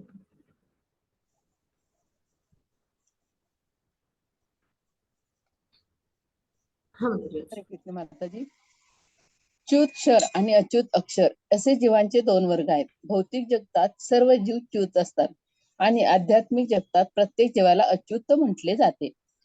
या दोहोंव्यतिरिक्त एक परम पुरुष परमात्मा आहे जे स्वतः अव्ययी भगवंत आहेत आणि तेच त्रिलोकांमध्ये प्रवेश करून त्यांचे पालन पोषण करीत आहेत. हरे कृष्ण माताजी. हरे कृष्ण. मग च्युत म्हणजे काय?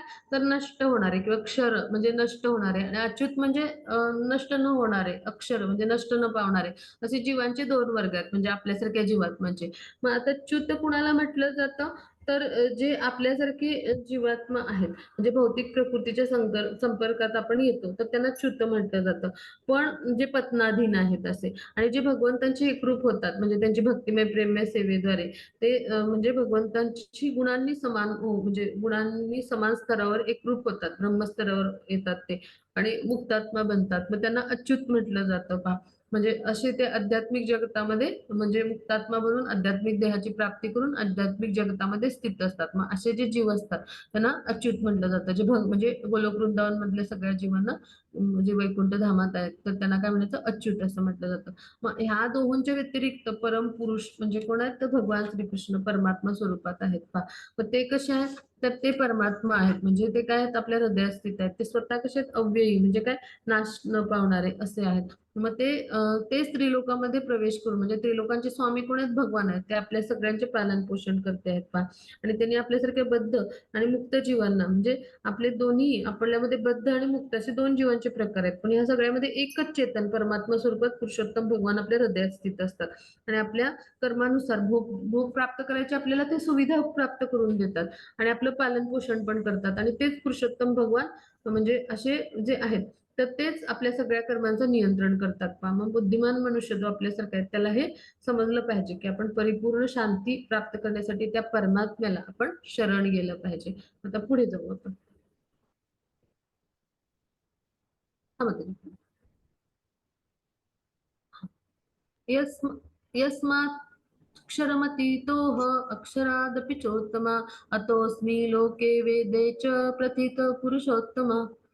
हरे कृष्ण माताजी. मी च्युत आणि अच्युत याच्यातील अतित दिव्य आणि सर्वश्रेष्ठ असल्यामुळे जगतामध्ये तसेच वेदांमध्ये पुरुषोत्तम म्हणून प्रसिद्ध आहे. हरे कृष्ण माताजी. हरे कृष्ण. मग आता भगवान काय म्हणतात की मी च्युत आणि अच्युत यांच्या अतीत असं आहे. म्हणजे काय, तर च्युत म्हणजे कोण, तर नाश पावणारे, पतनाधीन. अच्युत म्हणजे कोण आहे, तर जे भगवंताशी ब्रह्मस्तरावर एकरूप झालेले. पण ह्याच्याही पलीकडं म्हणजे भगवान आहेत आणि ते कसे आहेत, दिव्य आणि सर्वश्रेष्ठ, म्हणजे परम असे परमेश्वर असे. सर्वश्रेष्ठ कोण आहे, तर भगवान आहेत. त्यांना वेदामध्ये पुरुषोत्तम असं, पुरुषांमध्ये उत्तम असे, उच्च आध्यात्मिक अधिकारी असे कोण आहेत, भगवान आहेत.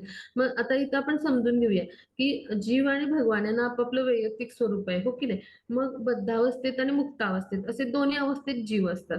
हे दोन प्रकार पाहिले. मग म्हणजे परिणामाच्या दृष्टीनं भगवंतांच्या शक्तीपेक्षा कोणी श्रेष्ठ असेल का, तर बिलकुल नाही. मग भगवान आणि जीव कधी समस्तरावर नसतात किंवा समरूप नसतात. तर सदैव कसं असतं, भगवान हेच श्रेष्ठ असतात आणि आपल्यासारखे जीव जरी म्हणजे ते गोलोकधामात गेले आणि मुक्तात्मा बनले आणि ते अच्युत बनले, तरी ते कनिष्ठच असतात भगवंतांच्या शिवाय, म्हणजे भगवंतांपासून. म्हणजे काय, की सर्वश्रेष्ठ असे भगवान आहेत. म्हणजे भगवान आणि भक्त यांच्यामध्ये जो फरक आहे, श्रेष्ठ आणि कनिष्ठ, तो हा राहतोच.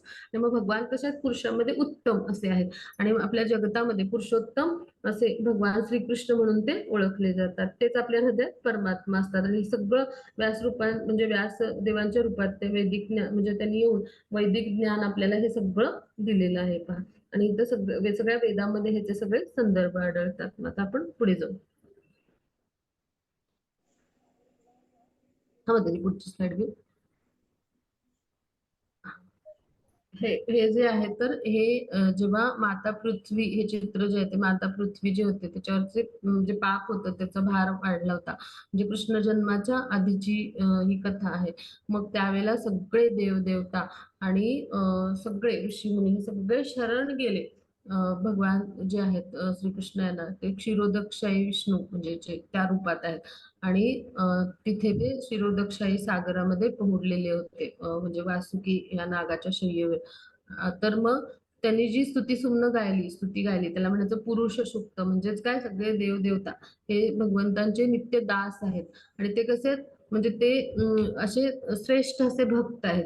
म्हणजे असे जरी असले तरी भगवान हे कसे आहेत, सर्वश्रेष्ठ आहेत. मग हा फरक आपण समजून घेऊ. आणि मग अशा पद्धतीने पृथ्वी माता संकटात होती, तिनं गायीचं रूप धारण केलं. मग त्यावेळेला ते सगळे देवदेवता ह्यांनी काय केलं, ब्रह्माजींसह सगळे त्यांनी काय केलं, पुरुष सुक्त गायले. आणि त्याद्वारे मग भगवंतांना ते शरण गेले. मग भगवंतांनी त्यांना संदेश दिला, ब्रह्माजींना हृदयांतरित केला संदेश, की सांगितलं की मी या पृथ्वी तलावर मनुष्य लोकात लवकरच गोकुळामध्ये अवतरित होईल. आणि तो म्हणजेच कृष्ण जन्म. कृष्ण जन्माची जेव्हा कथा आपण ऐकतो, तेव्हा हा संदर्भ आपण ऐकतो पहा. म्हणजेच काय, की भगवान आणि भक्त ह्यांच्यामध्ये किंवा त्याचे सेवक किंवा मुक्तात्मा जे असतात त्यांच्यामध्ये हा फरक राहतोच, की भगवान सर्वश्रेष्ठ असतात आणि आपण कसे असतो, कनिष्ठ असे त्यांचे भक्त असतो. आता पुढे जाऊ आपण. हा, मग हे आपण ऐकलं होतं की 1000 विष्णूंची जी नावं आहेत, तर त्यांची बरोबरी श्रीरामांच्या 3 नामांशी केली जाते, असे भगवान शिव पार्वतींना सांगतात, पार्वती मातांना. आणि मग 3 जी श्रीरामांची नावं आहेत, तर म्हणजे त्यांची तुलना करण्यासाठी आपल्याला फक्त श्रीकृष्णांचं एक नाम पुरेसं ठरतं. म्हणून आपण काय करायचं, हरे कृष्ण महामंत्राचा जप करायचा. आता पुढे जाऊ.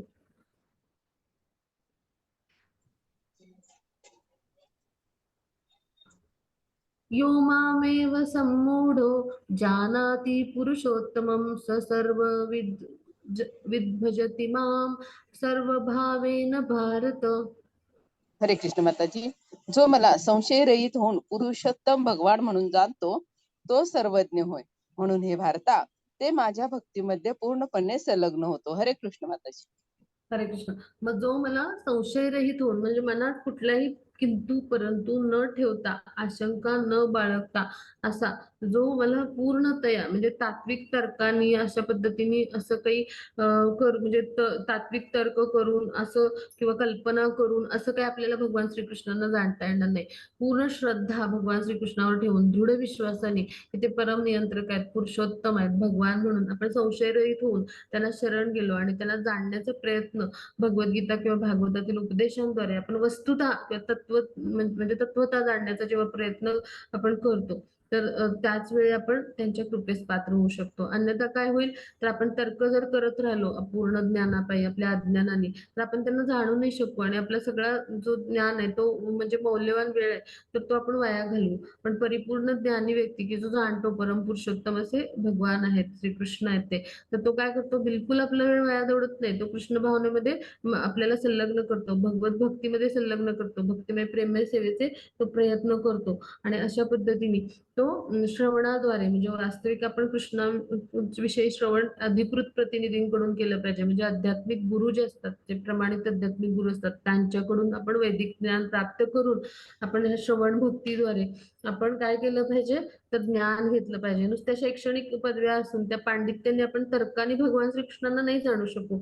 आपण त्यांना म्हणजे भक्तिमय प्रेममय सेवेद्वारे गुरूंच्या मार्गदर्शनाखाली जे योग्य किंवा आध्यात्मिक प्रमाणित गुरु आहेत त्यांच्या मार्गदर्शनाखाली आपण श्रीकृष्णांना जाणणं हेच वेदांचं उद्देश आहे. पहा इथं भजती हा शब्द वापरला म्हणजे काय भक्तिमय सेवा म्हणजे सगळं वैदिक ज्ञानामध्ये जिथे तिथे उल्लेख आहे. पहा आपल्या वैष्णव परंपरेमध्ये की श्रीकृष्णांची जो कोणी भक्तिमय प्रेममय सेवा करेल त्याला दुसरं काही करायची गरज नाही. पहा तो भगवत भक्तीमध्ये संलग्न होतो आणि इतके हजारो शेकडो मार्ग अनेक लोकांनी भगवंतांना जाणण्यासाठी पार केलेले असतात. तेव्हाच तो काय होतो मनुष्य एखादा श्रीकृष्णांना परम म्हणजे पुरुषोत्तम श्रीकृष्ण जाणतो. म्हणजे आपण येणं केनं प्रकारे असे सगळे मार्ग करून जेव्हा पोचतो आणि कृष्ण भावना होत होतो तेव्हा परम पुरुषोत्तम असे कोण आहेत भगवान श्रीकृष्ण आहेत हे जाणतो आणि अशा पद्धतीने त्यांच्या भक्तिमय प्रेममय सेवेमध्ये युक्त होतो. पण हे सगळं जाणून पण एखादा त्यांना शरण गेला नाही तर त्यांना इतक्या जन्मापर्यंत जे काही केलं तो म्हणजे केवळ तर्क आणि निरर्थक काळाचा अपव्ययच आहे असं होईल. पहा म्हणून आपण काय केलं पाहिजे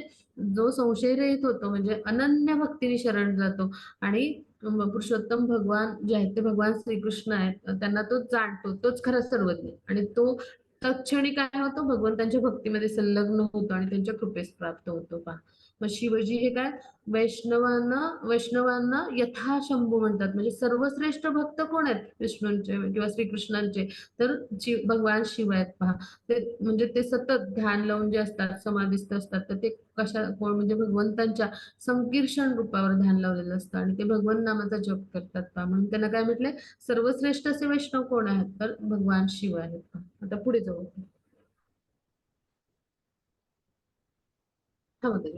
हरे कृष्ण माताजी. हे निष्पाप अर्जुना, हा वैदिक शास्त्राचा परमगुह्य गाभा आणि तो आता मी तुला प्रगट केला आहे. जो कोणी हे जाणेल तो बुद्धिमान होतो आणि त्याच्या प्रयत्नांद्वारे तो सिद्धही होतो. हरे कृष्ण माताजी. हरे कृष्ण. मग इथं फलनिष्पत्ती दिलीये. पहा आता जो कोणी हे म्हणजे निष्पाप अनघ म्हणजे काय तर अत्यंत निष्पाप असा म्हणजे तर मग ते काय म्हणतात की अनघ असं म्हणतात अर्जुनाला म्हणजे असं मयानघ असं म्हटलंय म्हणजे अत्यंत निष्पाप असा अर्जुन आहे. तर त्याला काय म्हणतात ही वैदिक शास्त्राचं परमगुह्य ज्ञान किंवा गाभा म्हणजे सार मी तुला दिलंय सगळ्या शास्त्रांचं अगदी यथार्थ रूपामध्ये सांगितलंय जे काही आहे ते. मग जो कोणी हे जाणेल तो बुद्धिमान होईल आणि दिव्य ज्ञानामध्ये म्हणजे युक्त होईल. पहा आणि म्हणजेच काय की भगवान श्रीकृष्णांनी हे सगळं जे काही तत्वज्ञान सांगितलंय तर त्याचं सार काय आहे तर दिव्य सेवेमध्ये जेव्हा आपण संलग्न होतो भगवंतांच्या म्हणजे भक्तिमय प्रेममय सेवेमध्ये आपण संलग्न होतो तेव्हा आपण प्रकृतीच्या 3 गुणांपासून मुक्त होतो. पहा आणि मग भक्तिमय सेवेचं आचरण करण्याचा सोपा म्हणजे मार्ग काय तर हा आध्यात्मिक मार्ग आहे. सोपा आहे तो भक्तियोग म्हणजे तर तिथं भौतिक विकार नाही येत. मग जेव्हा आपण भक्तियोगाचं आचरण करतो, मग भगवान श्रीकृष्णांची सेवा आणि भगवान स्वतः, मग ह्यांचं स्वरूप आध्यात्मिक असल्यामुळं म्हणजे सेवा पण आध्यात्मिक असते आणि भगवान स्वतः कसे आहेत, पूर्णतः आध्यात्मिक आहेत, त्यामुळे ते एक समानच आहेत. म्हणून जो कोणी भक्तिमय सेवा करतो तो भगवंतांच्या अंतरंगा शक्तीच्या आधिपत्याखाली येतो. पहा, म्हणजेच काय, भक्तिमय सेवा ही भगवान श्रीकृष्णांच्या अंतरंगा शक्तीच्या आधिपत्याखालीच केली जाते. म्हणजे याच्यावरून आपण समजून घेऊया की आता ह्या माताजी आहेत, आपल्याला श्लोक म्हणजे ह्या श्लोकाचा अर्थ अनुवाद वाचायची सेवा देतात, आपल्या रीना माताजी स्क्रीन शेअरिंगची सेवा देतात, हो की नाही, रेकॉर्डिंग करतात. मग ह्या सगळ्या सेवा कोणामुळे आहेत, तर भगवान श्रीकृष्णांच्या अंतरंगा शक्ती जी आहे, तर तिच्या आश्रयाखाली त्या असल्यामुळे त्या सेवा देऊ शकतात. पहा, म्हणजे पहा भगवान श्रीकृष्णांची कशी कृपा होते आणि आपण भक्तिमय प्रेममय सेवा द्यायला लागतो. म्हणजे आपण जेव्हा पूर्णतः शरण जातो तेव्हा आपल्याकडून ह्या भक्तिमय प्रेममय सेवा होतात आणि मग भगवान आणि त्यांची सेवा यामध्ये काही फरक नाही, अभिन्न आहेत त्या, म्हणजेच एक समान आहेत. मग भगवान श्रीकृष्णांना सूर्य आणि अज्ञानाला काय म्हटलं जातं, अंधकार म्हटलं जातं. मग जिथं सूर्य आहे तिथं अंधकार किंवा अंधार असेल का, तर बिलकुलच नाही. म्हणून जिथं प्रमाणित आध्यात्मिक गुरूंच्या योग्य मार्गदर्शनाखाली आपण भक्तिमय सेवा करू, तिथं अंधकाराचा दुसरा अर्थ अज्ञान होतं, तिथं अज्ञानी अगदी म्हणजे लेश मात्रही राहू शकणार नाही. पहा, मग असं आपलं असं काय होतं, या ज्ञानरूपी प्रकाशानं आपला अज्ञानरूपी अंधकार काय होतो, नष्ट होतो. आणि मग हे सेवेचं महत्व आहे. पहा, आणि सेवा कुणाकडून शिकतो आपण, प्रमाणित आध्यात्मिक गुरूंच्या मार्गदर्शनानुसार. म्हणून आपण काय केलं पाहिजे, शुद्ध होण्यासाठी आणि बुद्धिमान होण्यासाठी कृष्ण भावनेचा स्वीकार केला पाहिजे आणि भक्तिमय सेवेमध्ये स्वतःला संलग्न करून घेतलं पाहिजे सगळ्यात आधी. आणि त्यामुळे काय होतं, श्रीकृष्णांच्या ज्ञानापर्यंत आपण उन्नत होतो.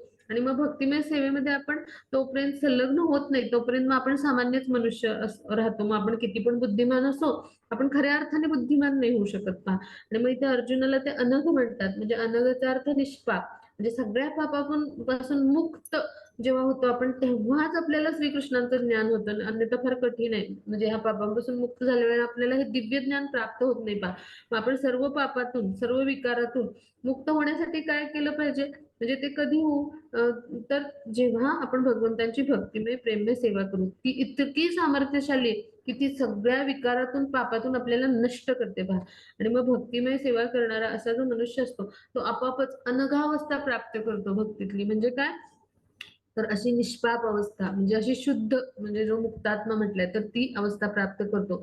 मग अशा शुद्ध भक्तांच्या संघामध्ये आपण कृष्ण भावनामय होऊन भक्तिमय प्रेममय सेवेचे जर प्रयत्न केले तर निश्चितच आपण ह्या म्हणजे आपला आसक्ती ज्या आहेत तर त्या नष्ट करू शकतो. पहा, आणि आपल्या अंतःकरणाचा जो दुबळेपणा आहे त्याच्यावर मात करू शकतो, आपलं पतन थांबवू शकतो. आणि ह्यासाठी आपल्याला काय सांगितलाय मार्ग, तर भगवंतांची दिव्य प्रेममय अशी भक्तिमय अशी सेवा, आणि त्याद्वारे आपण भगवंतांच्या कृपेस पात्र होऊ शकतो. मग इथे आपला अभ्यास संपला. कोणाला काही शंका असेल तर आपण विचारूया. हरे कृष्ण. तरी रेकॉर्डिंग स्टॉप केलं तरी चालेल. हरे कृष्ण. माझा आवाज ऐकू आला ना? हरे कृष्ण.